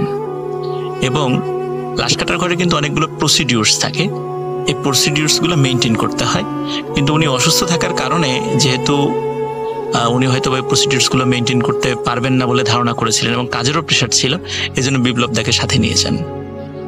আর বিপ্লবদা যখন সাথে যান সেখানকার দৃশ্য দেখার পর থেকেই ওনার সঙ্গে ঘটনাটির সূত্রপাত ঘটে।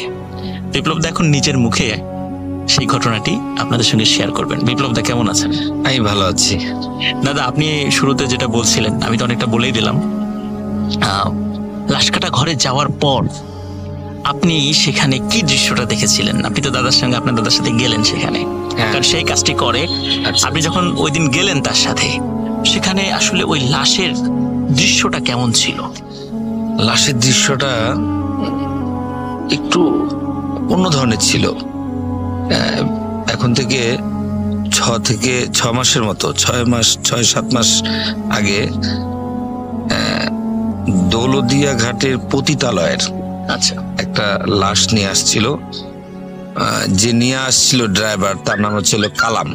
কালাম ভাই, হ্যাঁ চিনির কালাম ভাইয়ের স্টোরি লিসেনাররা শুনবেন অবশ্যই। এই কালাম ভাই লাশটা নিয়ে আসে। লাশের ওই ক্রিজ দিয়ে স্টেপ করা ছিল গলায়, মানে কোপ মারা হয়েছিল না, এটা এক ধরনের চাকুর মতো। আচ্ছা, ক্রিজ পেঁচানো, হ্যাঁ ক্রিজ বলে।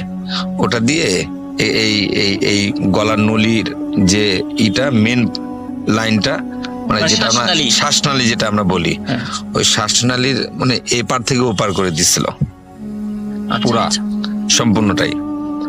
তো ওই ঘটনা ঘটার পরে তো লাশটা যখন নিয়ে আসা হয়, আমি ভিতরে গেছিলাম। ভিতরে যাই দেখি যে লাশটা মানে আঘাত তার ওইভাবে, মানে ওই ক্রিজ দিয়ে আঘাত করা তার, মানে শরীরের অন্য কোথাও না না না। কিন্তু এখানে একটা মূল বিষয় হচ্ছে যে আমি আমার জীবনে বহুত সুন্দর মেয়ে দেখছি। আচ্ছা, ওই রকম সুন্দর মেয়ে আমি দেখি নাই। মানে ওই ডেড বডি যেটা মানে আসলে আমি যে এখন বলতেছি মনে হচ্ছে আমার পাশে মনে হয় ও দাঁড়িয়ে হয়তো বা বসে হয়তো বা আমার কথাগুলো শুনতেছে। আমার এখনো দেখেন ভাই, আমার এখনো খুব খারাপ লাগতেছে, জানেন না। আমি ওই দিনের কথা আমি আজও বলতে পারবো না। তখন বেলা 2:30 থেকে 3টা 3:30 মতো বাজতেছিল। মানে দিনের বেলা, রাতের বেলা না, দিনের বেলা। যাই হোক, লাশটা যখন আমার দাদা পোস্টমর্টম করে, আমি একদম স্টেপ ওখানে দাঁড়ায় আছি, কিন্তু আমার নজরটা মানে সম্পূর্ণ ওই ফোকাস ছিল ওই লাশের গায়ের উপরে। হ্যাঁ, এত সুন্দর মেয়ে আমি আসলে কখনোই দেখিনি। কিন্তু তাকেই কিন্তু হত্যা করা হয়েছে। হ্যাঁ, তাকে হত্যা করে। কিন্তু মানুষ বলে না যে রূপের যদি বর্ণনা করা হয় তাহলে কম পড়ে যায়, তো ঠিক সেরকমই হয়েছিল ওই দিন। তো ওই লাশটা যখন পোস্টমর্টম হওয়ার পরে আমি সুস্থভাবে মোটামুটি বাসায় চলে এসে খাওয়া দাওয়া করি, রেস্ট নেই। রাত্রিবেলা খাওয়া দাওয়া করে যখন আমি ঘুমোইতে যাই, তখন ঘুমানোর সময় যখন আমি চোখটা মানে এক সাইডে যখন ঘুরি, মনে হচ্ছিল যে সে আমার সামনে শুয়ে আছে ওই অবস্থায়। মানে ওই লাশটা? হ্যাঁ, ওই লাশটাই। মানে আমি ওই দিনটা মানে ওই সময়ের মানে আমি চিকুরবারে উঠছিলাম, আমার সম্পূর্ণ শরীর মানে ঠান্ডা হয়ে গেছিল, এমন অবস্থা যে আমি তো তারে দেখে আসছিলাম লাশ কাটা করে শোয়া অবস্থায়, সে আমার বাড়ির পাশে কিভাবে করে। দাদা, ওই যখন আপনার বিছানায় যখন ওই ডেড বডিটা আপনি দেখলেন, তো দেখার পর ওই যে সে যখন আহত অবস্থায় ছিল, তার গলায় যেহেতু স্টেপ করা হয়েছিল, তো আপনি যখন দেখেছেন তখন কি মানে ওই অবস্থায় ছিল নাকি তাকে জীবন্ত অবস্থা আপনি দেখেছিলেন? না, আমি তাকে ওই অবস্থায় দেখছিলাম, মানে ঠিক হুবহু ওই লাশ। হ্যাঁ, সেম মানে কোনো 19-20 না, একদম সেম। ওইরকমই স্টেপ, ওইরকমই সুন্দর। হ্যাঁ, চোখটা হালকা হালকা খোলা, অনেক সুন্দর, ওইরকম দেখছিলাম। দেখার পরে অমনটাই। হ্যাঁ, অমনটাই। কিন্তু এখানে একটা ব্যাপার আছে, মানে লাশটা তো সোজা শুয়েছিল, আমি যখন ঘুরছিলাম তখন সে কিন্তু আমার দিকে ঘুরছিল। আচ্ছা, মানে আপনি যখন এক পাশে ঘুরে গেলেন, হ্যাঁ, মানে লাশটাও, হ্যাঁ, আমরা যে সোজা হয়ে ঘুমাই, যেরকম আমরা সোজা হয়ে ঘুমাচ্ছি, মানুষের ইচ্ছা হলে যে না সোজা হয়ে ঘুমাচ্ছি, আরেক দিকে কায়িত হই। ওই যখন আমি আরেক দিকে কায়িত হই, দেখি যে লাশটা আমার সামনে সেম ভাবে শুয়ে আছে। কিন্তু মানে আমি যখন দেখি তাকে ভালো করে, তখন দেখার পরে ও আমার দিকে এভাবে করে মুখ ঘুরায়, মানে লাশ যেরকম বডিটা শোয়া রাখে, ওই আরেক দিকে সে মুখ ঘুরায় আমার দিকে তাকায় রয়েছে। আমি তো ওটা দেখে আমি আমার মানে পৃথিবীর সবকিছু ভুলে গেছিলাম। আসলে এটা একবারে মানে একটা লাইফের কঠিন একটা ব্যাপার আমার দ্বারা, মানে আমি ওই জিনিস আজও বলতে পারি না। এখনো কি সেটা আপনি মাঝে মাঝে ফিল করেন, বা একা যখন থাকেন, বা যদি রাত্রে কোথাও যান, বা কখনো স্বপ্নের মধ্যে, জিনিসটা কি এখন আপনার ফিল করেন? এখন আবার মাঝে মধ্যে ফিল হয়, কিন্তু আসলে ফিল হইলেও ওই যে মানে আসলে সাহস তো করতে হবে, মনের তো একটা বল থাকতে হবে। আমি যদি ভয় পেয়ে যাই তাহলে তো আমার যে কোনো একটা ক্ষতি হইতে পারে। এখানে মনে করি না, ওটা কিছু না, ওটা কোনো ব্যাপার না, ওটা কিছু না। হ্যাঁ, কিন্তু তারপরেও ভয় তো আসলে অন্তর থেকে, মন থেকে তো ছাড়ে না। এটা ধরেই রাখে। দাদা একটা বিষয়, সেটা হচ্ছে এমনও তো হতে পারে যে আপনি যখন ওই ডেড বডিটা দেখেছিলেন আপনি চিন্তা করেছিলেন যে এত সুন্দর একটা মানুষকে কিভাবে হত্যা করা হলো, এরকম যখন চিন্তা থেকে এমনও তো হতে পারে সেটা আপনার মাথার মধ্যে এটা বসে গিয়েছিল, সেটা হ্যালুসিনেশন হতে পারে। কিন্তু আপনি যখন ঘুমের সময় সেটা বাস্তবেই দেখছিলেন এবং আপনি যখন একপাশে কাত হচ্ছিলেন ডেড বডিটাও আপনার দিকে কাত হয়ে যাচ্ছিল, এটা তো আসলে হ্যালুসিনেশন বা চোখে শুধু দৃষ্টিভ্রম হওয়ার কথা না। এমনও তো হতে পারে যেটা তো শুধু দৃষ্টিভ্রম, এমন হয় যে মানুষের মাথার মধ্যে একটা বিষয় কাজ করছে, আমরা তখন অনেক সময় জিনিসগুলো দেখি। কিন্তু আপনি যেটা দেখে আসলেন নর্মালি, যেহেতু আপনি দেখা যাচ্ছে যে আপনাকে যেহেতু আপনার দাদা সেখানে নিয়ে গিয়েছিল, নর্মালি আপনার সাহস না থাকলে কিন্তু আপনাকে তার ওখানে নিয়ে যাওয়ার কথা না, আপনাকে সাহসী মনে করেন বিধায় উনি নিয়ে গেছেন। আর যখন আপনি এত সাহসী হওয়ার পরেও আপনার সঙ্গে এই ঘটনাগুলো ঘটলো, বিশেষ করে এই ঘটনাটা যখন আপনার সাথে ঘটলো, তখন মানে আমার কাছে যেটা মনে হয়েছে সেটা হচ্ছে যে এটা ডেফিনেটলি অবশ্যই ওই জায়গা থেকে কোনো একটা বিষয় আপনার সঙ্গে চলে আসছে। না চলে আসলে না, যদি না আসতো বা ও যদি আমার সাথে যদি না চলে আসতো তাহলে সে আর আমার দিকে ঘুরে তাকাইতো না, সে সোজাই শুয়ে থাকতো। মানে আমি ঘুরছি, সেও আমার দিকে মানে এইভাবে করে এক সাইড হয়ে সে আমার দিকে তাকায়। এক্স্যাক্টলি, কারণ কি যদি শুধু দৃষ্টিভ্রম হতো আপনি শুধু পাশে তাকে শোয়া দেখতেন, কিন্তু যেহেতু আপনি এক পাশে কাত হচ্ছেন, সেও ওই পাশে কাত হয়ে যাচ্ছে আপনার দিকে তাকাচ্ছে, কিন্তু সে ডেড বডি, কোনো কথা বলছে না, কিছু করছে না। তার মানে এটা শুধু দৃষ্টিভ্রম আমার মনে হচ্ছে না, এটা সত্যি সত্যি আপনার সঙ্গে একটা প্যারানরমাল একটা ঘটনা আপনার সঙ্গে ঘটেছে। এখানে আরেকটা ব্যাপার আছে, যে ব্যাপারটা হচ্ছে মাঝে মধ্যে আমি ওটা দেখতে যাই, আমার ভাইয়ের সাথে আমি মাঝে মধ্যে লাশ কাটাঘরে যাই দেখতে। কিন্তু লাশ কাটাঘর থেকে যখন আমি আসি, আমার একটা অভ্যাস যে আমি যখনই গোসল করি, আমার ওয়াইফ যদি গামছা নিয়ে যদি দাঁড়ায় থাকে বা একটু কথা বলি গোসল করি, এই জিনিসটা আমার খুব ভালো লাগে। যে একজন আমার সামনে দাঁড়ায় রইলে আমি গোসল করতেছি, কথা বলতেছি, গল্প করছি, এই গল্প ওই গল্প করতেছি। কিন্তু আমি এটা একবার না, আমি এটা বহুবার ট্রাই করছি। আমি যখনই মাঝে মধ্যে যাই লাশ কাটাঘরে, দাদা আমাকে যখনই নিয়ে যায়, আমি একটা জিনিস ফলো করি। আমি যখন ওইখান থেকে আসি, যখন আমি গোসল টোসল করি, হ্যাঁ, বা ওই যে মানুষের একটা ভয় থাকে, একটু আগুনের ছ্যাক দেয় হাতে, একটু গায়ে থুতু দিয়ে দেয়, আমি কিন্তু এগুলো দেই না, ডাইরেক্ট ঘরে চলে আসি। আসে যখন গোসলটা দেই, তখন আমার ওয়াইফ বলে যে তুমি লাশ কাটার ঘর থেকে আসছো, দেখো এই যে আমার মাথা ব্যথা করতেছে, এই যে দেখো আমার 2 হাত ব্যথা করতেছে, তোমার সাথে কেউ না কেউ আসে। আসলে অপমৃত্যুগুলো তো একটা অন্য রূপ ধারণ করে। প্রত্যেকটা মানুষেরই কিন্তু জন্ম মৃত্যু, এটা তো সৃষ্টিকর্তা আল্লাহ পাক তার একটা দান। আমাদের জন্ম যখন দিচ্ছে, মৃত্যুর একটা সময়সূচি দিয়ে দিচ্ছে, সে সময় সেই সূচিতেই আমরা মরবো। কিন্তু এর আগে মানুষ আত্মহত্যা করে নেয় বা গলায় ফাঁসি নেয়, বিষ খায়, এই যে যন্ত্রণা, এই যে মারা যায়, এটা তো সে জীবনে কোনোদিন বেহেশতে যাইতে পারবে না। কারণ আছে, কেন যাইতে পারবে না? যে সে তো আল্লাহর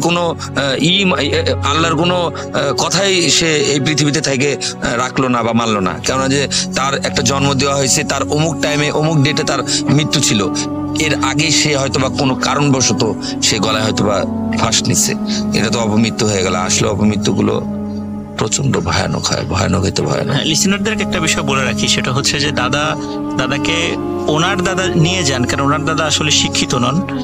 কারণ পোস্টমর্টেম করার পরে কিছু কিছু পেপারসে কিছু তথ্য, কিছু সূত্র নাম্বার লিখে দিতে হয়।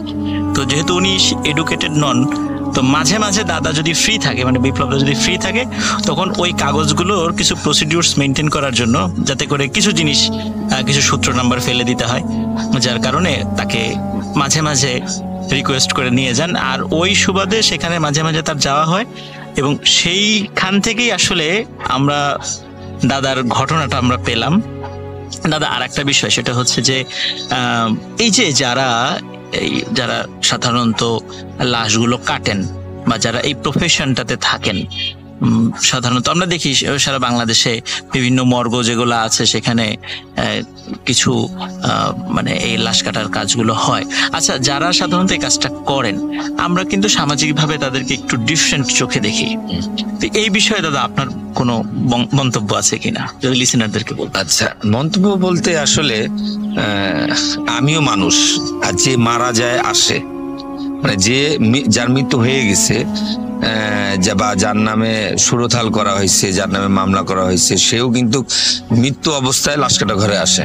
তাহলে এক মানুষ হয়ে আরেক মানুষের গায়ে ছুরি চালানো, তার বুক ফেলে দেয়, হার্ট, লিভার, কিডনি, মাথা ফাটায়, সবকিছুই দেখতে হয়। যাই হোক, ডাক্তার যেখানে যেখানে যা উপদেশ দেয় সেগুলোই আমার এই বড় ভাই করেন।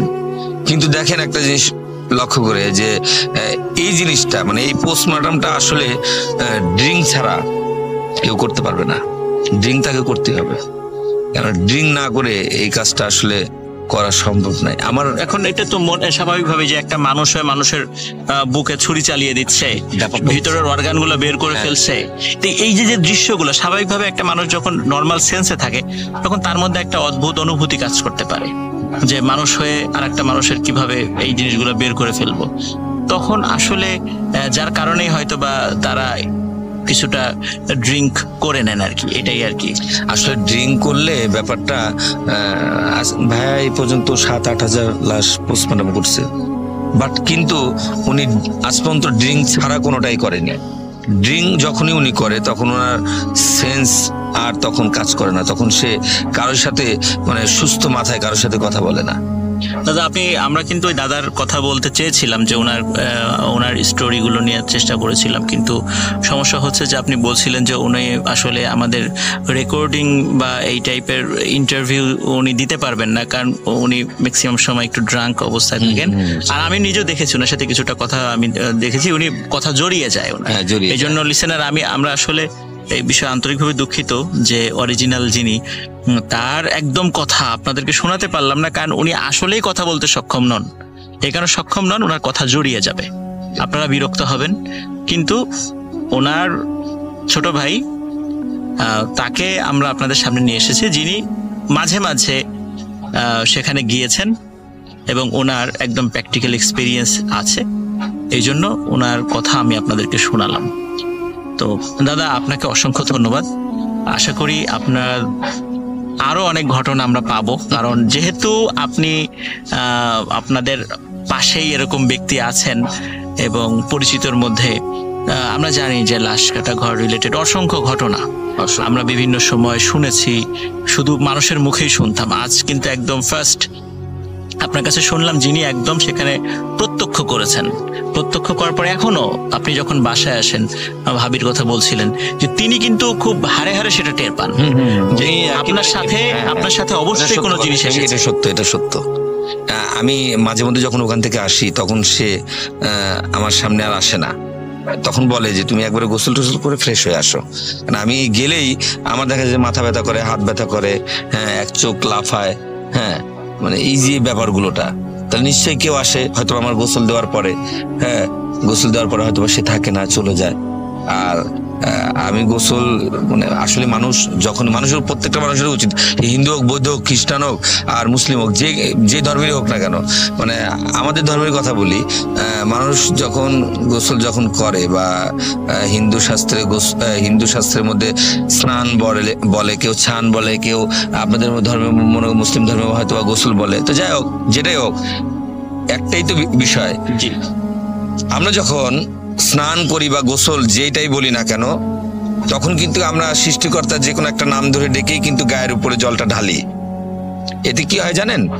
এতে দেহ পবিত্র হয়, মন পবিত্র হয়ে যায়, ফ্রেশ লাগে নিজের কাছে। হয়তোবা কোনো কিছু থাকলে হয়তোবা সে চলে যাওয়ার চেষ্টা করে। হ্যাঁ, ঠিক আছে, এই হলো ব্যাপার।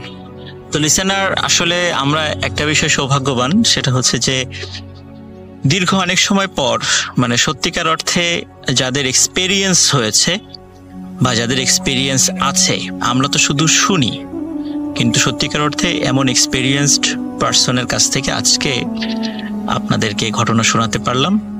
তো আশা করি আপনাদের সবার ভালো লেগেছে। এবং আরো অনেক ব্যক্তিদেরকে আপনাদের সঙ্গে পরিচয় করিয়ে দিব, যাদের নাম ধরে আমরা গল্প শোনাই, আপনাদের ভালো লাগে, কিন্তু সেই সমস্ত ব্যক্তিদের কথা আপনাদেরকে কখনো শোনাতে পারি না, যে তারা আসলে কিভাবে কথা বলেন, তাদের অনুভূতিটা কি।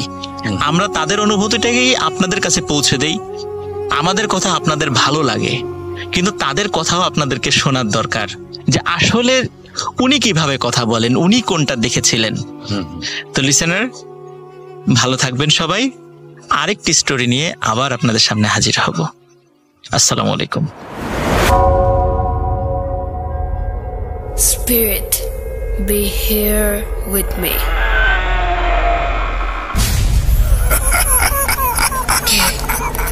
কে তুমি?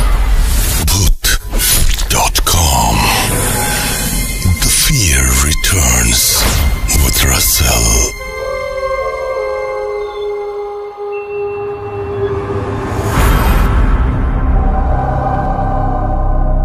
আবারও ফিরে এলাম আমি, রাসেল, এবং অবশ্যই জানাবেন যে বিপ্লবদার যে ঘটনাটি সেটা আপনাদের কেমন লেগেছে। এবং আফনান ভাই সবসময় নিজে ঘটনা বলেন, এবার তিনি কিছু মানুষের ইন্টারভিউ করেছেন।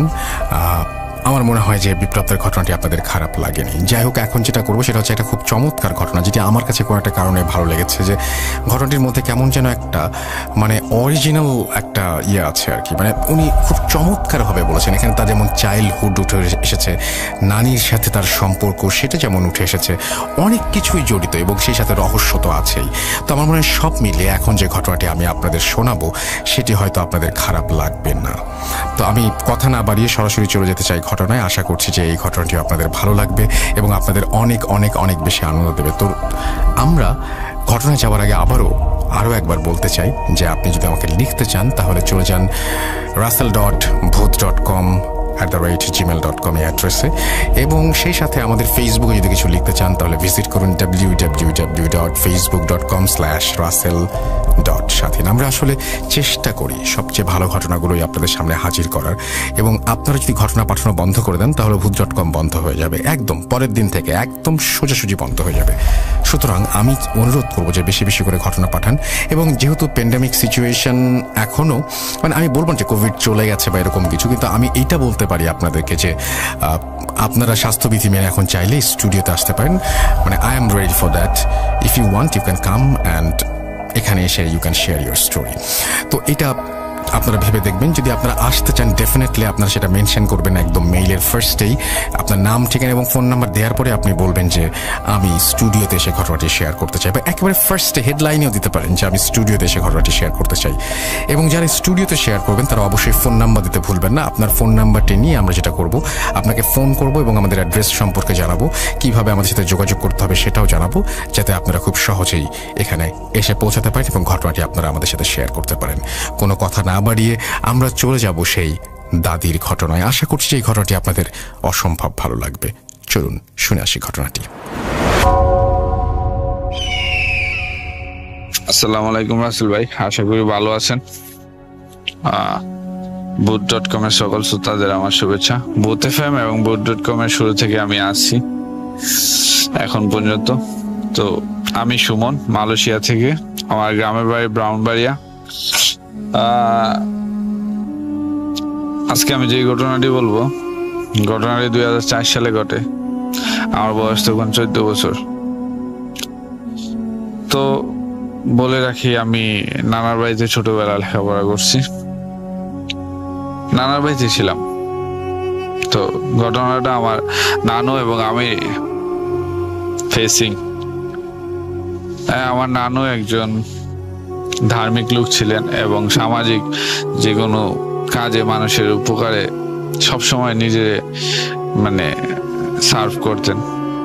যেমন আপনার থাকে না গ্রাম অঞ্চলে কিছু কিছু মানুষের বিপদে আগায় আসে, যেমন বিভিন্ন কাজে মহিলাদের সমস্যা, বাচ্চা কাচ্চার সমস্যা হইলে, কেউ ভয় পাইলে বা কেউ পানিতে পড়লে বা কেউ পেট ব্যথা, এইরকম বিভিন্ন রোগের চিকিৎসা করতেন নানু ন্যাচারালি গাছের লতা পাতা দিয়া। কিছু কিছু আবার ইসলামিক নীতিমালায় করতেন আর কি। তো আরেকটা কাজ করতেন নানু, সেটা হলো আপনার ডেলিভারি ডেলিভারি কাজটা নানু করতেন। এটা কোনো পেশা না, মূলত আপনার মানুষের উপকারের জন্য। তো আমার একজন মামা, আমি, নানা, নানি, মামানি, মোট 5 জনের ফ্যামিলি।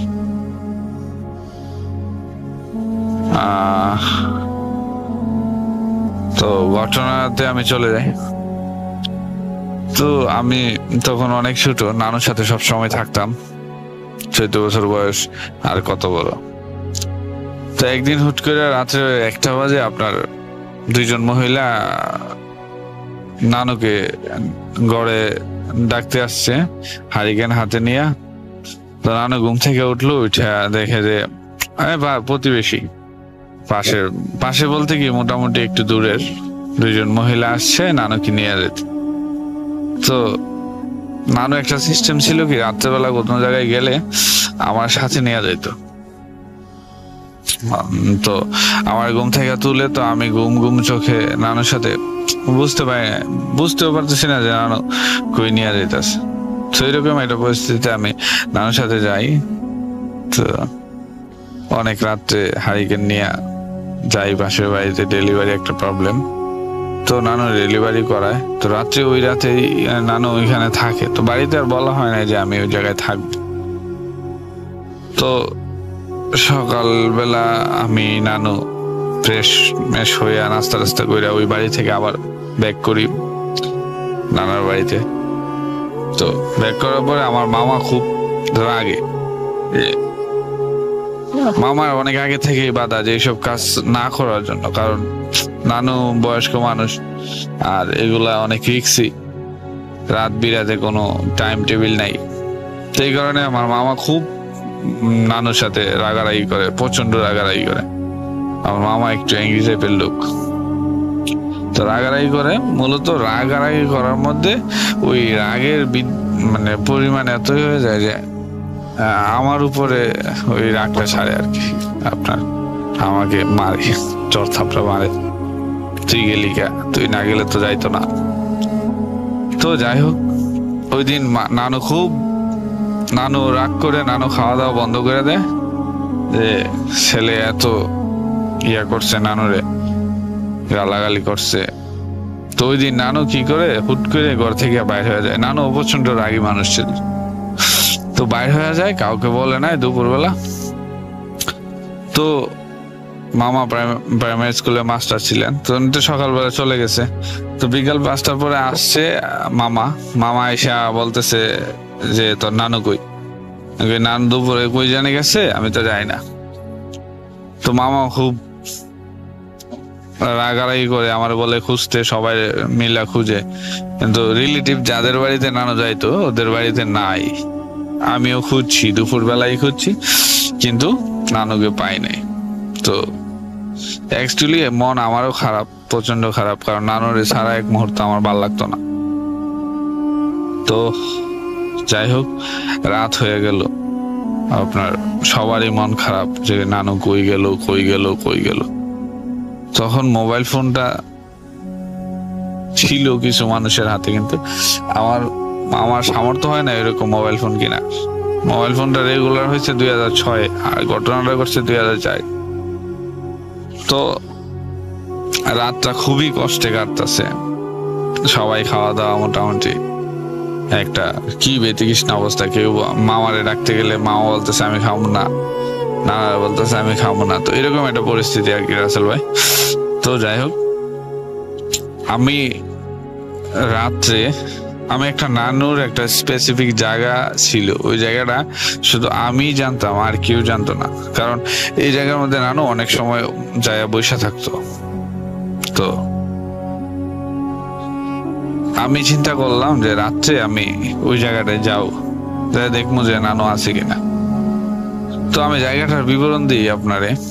জায়গাটা এমন একটা জায়গা, আমার নানুর বাড়ি থেকে আপনার একটু দূরে বলতে কি মাঝখানে 2টা ক্ষেত আছে, তার উপরে একটা উঁচা ক্ষেতে ক্ষেতটার উপরে আপনার 2টা তাল গাছ, একটা বড়ই গাছ।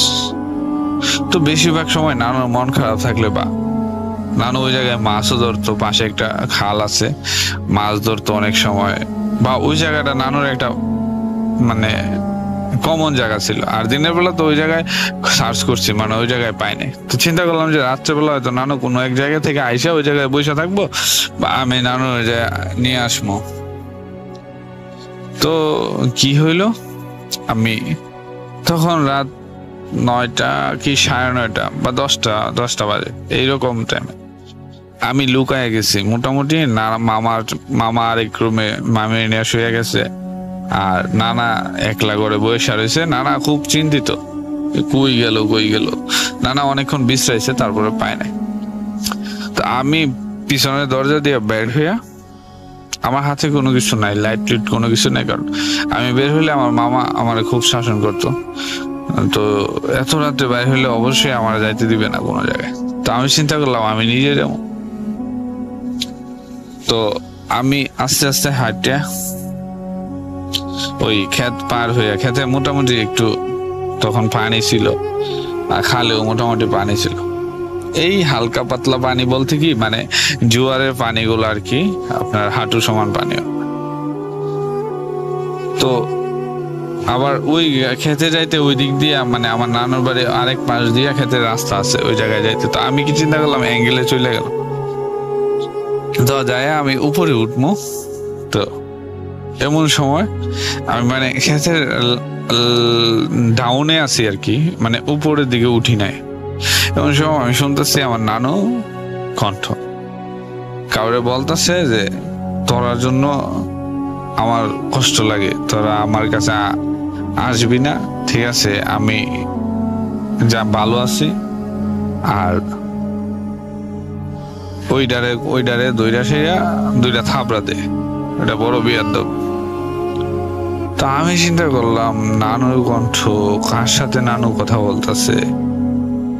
উপরের দিকে তাকাইলাম, তো রাত্রিবেলাতে চাঁদনি রাত, কিন্তু সবকিছু ক্লিয়ারলি দেখা যায় না, কিন্তু আমি দেখতে পারতেছি যে আমার নানু, কারণ আমার নানু একটা লাল চাদর পরতো সবসময়, গায়ে দেওয়া রাখতো। ওই চাদরটা দিকে আমি বুঝতে পারলাম যে নানু সামনের দিকে মুখ দেওয়া আছে, কিন্তু আমি পিছনের দিকে, অনেকটাই পিছনে ডাউনে আছি খেতে। তো আমি ওইখান থেকে, কারণ নানুর সাথে আমার এতই সম্পর্ক ছিল যে মানে আমি নানুর কোনো কাজে বা কোনো কিছুতে অনুমতি বা একটা আছে না যে আমি ভয় পাইলাম নানুর, এরকম ছিল না। কারণ নানু মোটামুটি তখন ছোটকালের একটা আমার বন্ধু ছিল। তো আমি ডাক দিলাম, নানু তুমি এখানে কি করো? তো নানু পিছন থেকে আমার শব্দটা শুনতে পেয়েছে, ডাকটা শুনতে পেয়েছে। তো ডাকটা শুনতে পাইয়া আমার দৌড় দিয়া মানে আপনার 20 হাত দূরত্ব, নানু এত স্পিডে আমার কাছে আইলো, আয়াসে আমার জড়ায় দইরা সেরা চাদরের ভিতরে মানে কইলো কথা কবি না, চুপ চুপ চুপ। তো নানু আবার ওই জায়গায় নিয়ে গেল। তো নিয়ে যাওয়ার ক্ষেত্রে আমি যা দেখলাম যে মানে 4 দিন রাতে আমার এখনো বলতে গা শিরশির করতেছে। 4টা বিড়াল এবং বিড়ালগুলা খুব কালো, শুধু চোখগুলা লাইটিং করা, মানে একটা লাইট মারতেছে আর কি, বিড়ালের চোখ রাত্রেবেলা যেরকম হয় আর কি। তো একটা স্পেসিফিক রাউন্ডে এরা মানে সেনাবাহিনী যেরকম আপনার দাঁড়া করে রাখে না অ্যাসেম্বলির সময়, এরকম একটা লাইনের মধ্যে 4টা বিড়াল দাঁড়ায় আছে, এবং কি সামনে অনেকগুলা খাবার।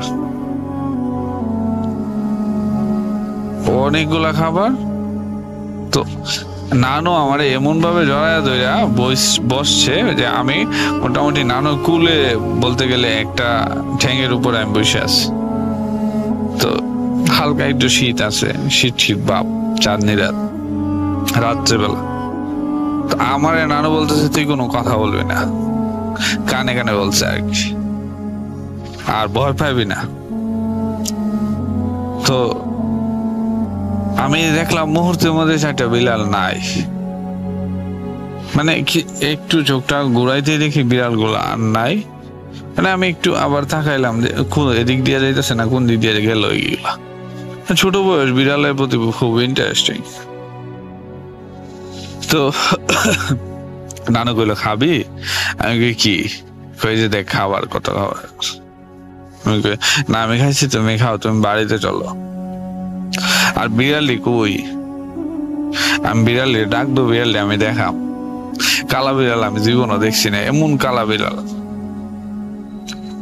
তো নানু কইলো এটি বিড়াল না, তুই এক কাজ কর, চল আমরা জায়গা। তো আমার কাছে এতই মানে আপনার একটা ইন্টারেস্টিং কাজ করতেছে, আমি বিড়াল গুলা দেখবই। আমার কাছে মনে হইলো কি, আমি ছোটবেলায় জিন ভূতের গল্প টল্প শুনতাম, তো আমি চিন্তা করলাম যে নানু মনে এরকম কোনো কাজ করে, বা নানু মনে জিনে মিনে ধরছে বা এরকম। আমায় কয় নানু আমি দেখবো বিড়াল গুলো আমার একটু দেখাও। ঠিক আছে, ডাক দো, তুমি তো এতক্ষণ ছিল তোমার সাথে, তুমি এডিলেও কথা কইতেছো, বিড়ালের কথা কইছো। কয় না না তুই চল চল। তো মা নানু খুব রাগ করলো, চিন্তা করলো আবার যে, তো আমি বেশিরভাগ সময় মন খারাপ করে ফেলাইলে হুট করে নানু আমার কাজ, আমি কোনো একটা জিনিস ডিমান্ড করলে নানু ওইটা প্রথম না করে তারপর আস্তে আস্তে মানে গইলা তারপরে আমার কয় যে না কর। তো আমি মনটা খারাপ করে ফেললাম। তো নানু কইলো আচ্ছা ঠিক আছে, তোরে বিড়াল দেখাবো না, তোরে কুকুর দেখাবো। আমি কুকুর দেখাইবা, আচ্ছা ঠিক আছে বিড়াল দেখতাম না, কুত্তা দেয়া। তো নানু কইলো চুপ থাক, আমি এরারে ডাকি। তো নানু কি কি নাম ধরে, 4টা নাম ধরে ডাক দিল, আমার এত এখনো মনে নাই নামগুলা। 4টা নাম ধরে ডাক দিল, আমি দেখলাম যে হুট করে আমার চোখের দিকে নানু হাতটা বুলে আসে, সামনে ছেড়ে দিল, দেখলাম আমি কুকুর 4টা। ও আল্লাহ। তো আমি তখন একটু ভয় পেলাম, কারণ কুকুরগুলা চোখ একদম লাল। আরে আজব। তো আমি তখন নানুরে কোনো কিছু বলতেছি না, আমি নানু চলো বাড়ি চলো, কারণ আমি কি কমো, আমি যে মানে যেগুলো দেখতেছি, একবার দেখলাম বিড়াল আইলো, বিড়াল চলে গেল, আবার কুকুর নানু ডাক দিয়ে রইলো। তো এরপরে আমি নানুর খুব ফোর্স করা শুরু করলাম, চলো চলো নানু আমি যাবো। নানু কইতেছে আমি কিছু খাইয়া দেই, খাইয়া সেরে আমি যাবো তোর সাথে। তো পরে আমি নানু চলে আসি, চলে ঘরে আসি পরে আমার ভিতরে একটা কৌতূহল রয়ে গেল যে নানু এগুলা কিভাবে করলো, কোনো জাদু জানে না তো, আমার সন্দেহ হইলো মোটামুটি। তো আমি নানু হলে রাতে ঘরে ঢুকলাম, ঢুকে সেটা শুয়ে পড়লাম, না দেখলাম আইসা যে না সবাই ঘুমের মধ্যে দরজা খোলা, আমরা ঢুকলাম, ঢুকে সেটা শুইলাম। তো আমি শুয়ে নানু বলতেছি, আসলে নানু তুমি আমার কত যে এই ঘটনাটা আসলে কি, তুমি একবার ডাক দিলা বিলাই আইলো, বিড়ালের সাথে কথা বললা, আবার কুকুর আইলো, কুকুর তুমি নিয়ে আইলা ডাক দিয়া, মানে এটা কি? পরে আমার কাছে কয় না বলতেই রাজি না, আমার মানে যে কোনো একটা এক্সকিউজ দিয়ে আমার মানে মাইন্ডটা চেঞ্জ করতে চাইতেছে। তো এই গেল একদিন, আমার কাছে কৌতূহলটা রয়ে গেল। তো রাসেল ভাই আপনার কিছুদিন পর, 15-16 দিন পর আপনার আমার গ্রামের একটা বাৎসরিক একটা ওয়াজ মাহফিল আছে, অনেকটা মোটামুটি দূর, 1 কিলোমিটার দূর। তা আমরা ছোটবেলা সবাই ওয়াজ মাহফিলের প্রতি একটা ঝোঁক থাকে। তো বাৎসরিক ওয়াজ মাহফিল, তো আমার কিছু ফ্রেন্ড সার্কেল আসলো, আয়শা বললো যে চল মাহফিলে যাবো। ওকে ডান, চল মাহফিলে যাবো। তো আমরা মূলত 4 জন হইলাম। তো 4 জন হইয়া রওনা দিলাম মাহফিলে। তো মাহফিলে গেছি, ওয়াজ শুনলাম, তারপরে রাত্রে অনেক রাত হয়ে গেল, আমি বাড়ি থেকে বলেই গেছি অনেক রাত হয়ে গেল। তো আমি কি করলাম, আমি বললাম যে আমি চলে যাবো, আমার ভালো লাগতেছে না, আমার একটু ঘুমাই যাচ্ছে মাহফিলের মধ্যে। তো এরা 3 জন মধ্যে 2 জন গেছে, এক একজন পোলাপান মানুষ ঘুরতেছে, আমরা সবাই যার যার মধ্যে। তো আমার কাছে খুব খারাপ লাগতেছে, আমি চলে যাবো ছোটবেলা। তো আমি এরা বললাম আমি চলে যাবো, তোরা থাক। তো আমি মাহফিলের থেকে বের হয়ে যে রাস্তাটায় দাঁড়াইছি, ওই রাস্তা দিয়ে ওয়েট করতেছি যে আমাদের বাড়ির কাউরে পাওয়া যায় কিনা। যদি রোয়ানা দেয় এদিক দিয়া, তাহলে আমি ওর পিছিয়ে ওর সাথে কথা বলতে বলতে চলে যাবো রাত্রে 12টা বাজে। তো আমি একটা লোককে পাইলাম। তো আমি জিজ্ঞেস করলাম যে আপনি কি বাড়ি যাবেন? বাড়িতে যাবো। তো আচ্ছা আপনি আপনার পিছিয়ে পিছিয়ে আমি যাবো, আমার একটু বাড়িতে পৌঁছায় দিয়ে। কই দেখ তোরা আমার বাড়ি থেকে তো তোরা বাড়ি অনেক দূর, তো আমি আমার বাড়ি পর্যন্ত যেতে পারবো, আমি তোর বাড়িতে যাইতে পারবো না। তো আমি বললাম যে দেখেন আমি তো ভয় পাই, তো আপনি একটু নিয়ে দিলে ভালো হতো। হাঁটতে হাঁটতে ওই লোকের বাড়ির কাছাকাছি চলে যাওয়ার পরে ওই লোকের বাড়িতে হুট করে ঢুকে গেল। ঢুকে গেছে তুই জাগা, আমি আর যাবো না, আমার ভাল লাগতেছে না। তো ঘটনা হইলো এই জায়গা থেকে ওনার বাড়ি থেকে আমার নানার বাড়ি পর্যন্ত যে রাস্তাটা, এই রাস্তাটা খুবই ভয়ঙ্কর একটা রাস্তা। আমি পড়ে গেলাম ওই বিপদে, এখন কি করবো? তো আমি এক পা আগাই আর এক পা পিছনে যাই, ছোট মানুষ, আবার ওয়েট করি যদি কেউ আহে। এরকম করতে করতে 10-15 মিনিট আমার চলে গেল। তো আমি কিছু দোয়া টোয়া পইরে আপনার হাঁটা শুরু করলাম, যে ভয় তো আসি মনের ভিতরে, যদি ভয় কোনো কিছু দেখি পাক দিয়া বইরা শুয়ে পড়াম, এরকম একটা চিন্তা, কি করবো আর।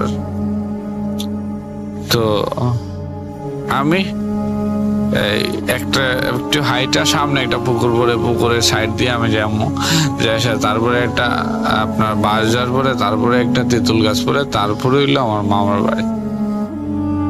তো কি করলাম, আমি ওই পুকুরের পাড় দিয়ে যাইতেছি, আমার প্রচন্ড ভয়, আমি কি করবো, পিছনে যাবো না সামনে যাবো? আমি ছোট মানুষ, এই রাত্রেবেলা অন্ধকার রাস্তার মধ্যে কিভাবে সম্ভব? আমার মাথায় ঠিকতেছে না। ওই লোকটা আমার ফালাই দিয়া চলে গেল, আমার আগায় দিয়া গেল না।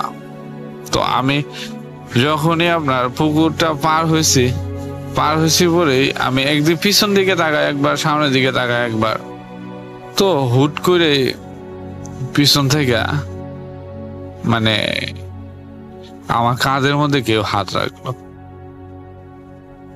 ঝিঝি পোকার দাগ, চতুর্দিকে আপনার একটা ভয়ঙ্কর পরিবেশ। ওই মুহূর্তে যদি কাঁধের মধ্যে কেউ হাত রাখে, মানে আমি এখন কি কমো আপনারে, যে আমার এত এখনো ভয় লাগতেছে বিষয়টা, আমার এই কথাটা মনে আসলো। তো হাত রাখার পরে আমি মানে পিছনের দিকে চাওয়ার আগে আমি মনে করছি যে ভূত পেতনি হইবই, কারণ জিন ভূত এটি মনে করেন যে ছোটবেলা থেকে ঘটনা থেকে আমার কাছে ভয়ঙ্কর জিনিস এটা। আর এমন একটা মুহূর্তে কেউ আমার গাড়ে হাত রাখলে তো আমি আর ফিরা না তাকায় আমি মানে এমন একটা টপ করে শুয়ে পড়লাম। মানে আমার ভিতরে ভয় তো আছে, কিন্তু আমি চিন্তা করলাম যে যদি শুয়ে পড়ি ঠিক আছে, তাইলে আমি শুয়ে থেকে অনুভব করলাম যে আমার সাথে কি হইতাছে। তো শুয়ে পড়ার সাথে সাথেই মানে কেউ আমার বলতেছে যে এই উঠ চল, তোরে আগায় দিয়ে আমি আইছি অনেক কষ্ট করে বাড়ির থেকে, ঠিক আছে তুই চল আমার সাথে, তো তোরে আমি আগায় দিয়ে আসবো। আমি এই কথা শুনি না যে আমার কণ্ঠটা পরিচিত মনে হইলো। তো পরিচিত মনে হইলো বলতে কণ্ঠটা এমন একটা লোকের, আমার নানুর এক বান্ধবী। তো আমি ওনার সাথে আমার একটা ভালো কন্ডিশন, নাতি বলে ডাকতো, পাশের বাড়িরই কাছাকাছি। তো ওই নানুরে আমি বললাম, নানু তুমি? আমি উঠে গেছি ডাইরেক্ট, কহ আয় চল তোরে লয়া যায়, আমিও তোরে নিতে আইছি। আচ্ছা, তো আমি নানুর পাইলাম, পায়ে হাত ধরলাম, সবকিছু ওকে আছে। আমি ওনার সাথে হাঁটতে হাঁটতে গেলাম। আমার বললো তুই সামনে থাক, আমি পিছনে আসি, তোর তুই চিন্তা করিস না। তো আমি আস্তে আস্তে হাঁটতে বাড়ির সামনে যাইতে আর মাত্র 20 কদম লাগবো, এমন একটা সময় আমার থিঙ্কিং হইলো যে আমি যেই নানুরে নিয়ে আপনার যাইতেছি বাড়িতে, এই নানু গত মাসের 17 তারিখ মারা গেছে।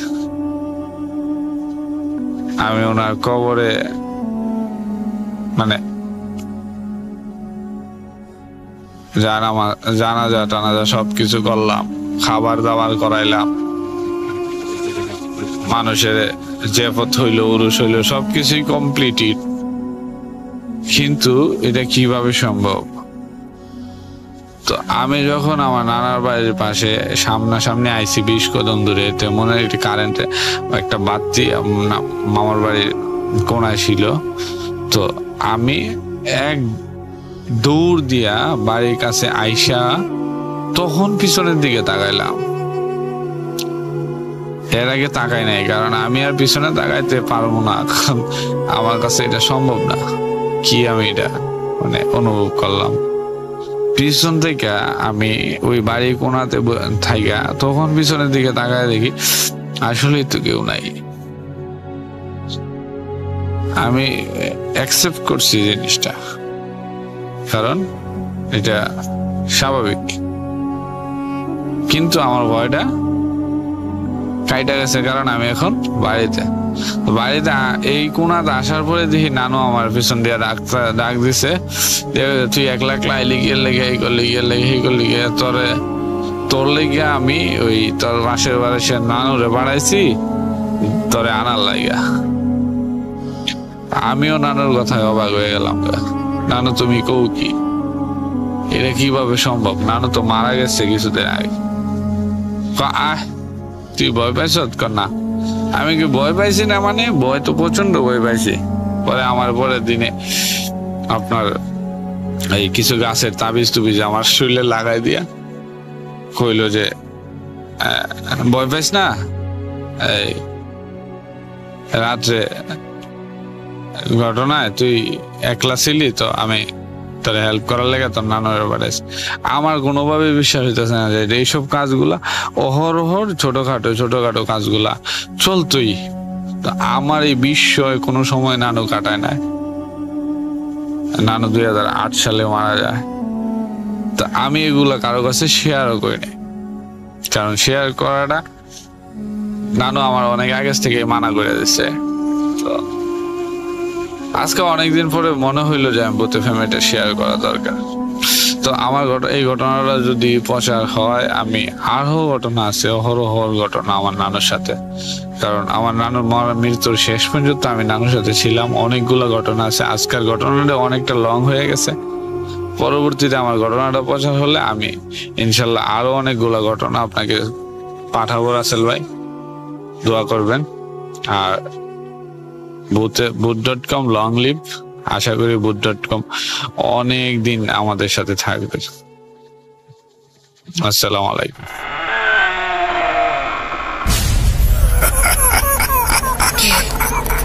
কে তুমি? Bhoot.com. The fear returns with Russell.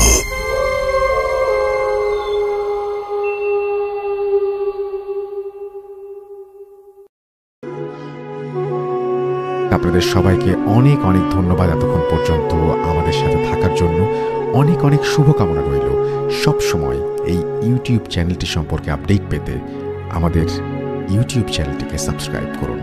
আশা করছি আমরা একসাথে অনেকটা পথ হাঁটব। আজকের মতো এখানে বিদায় নিচ্ছি। সবাই ভালো থাকুন, সুস্থ থাকুন। মোস্ট ইম্পর্টেন্টলি ভূত.com এর সাথে থাকুন। আল্লাহ হাফেজ।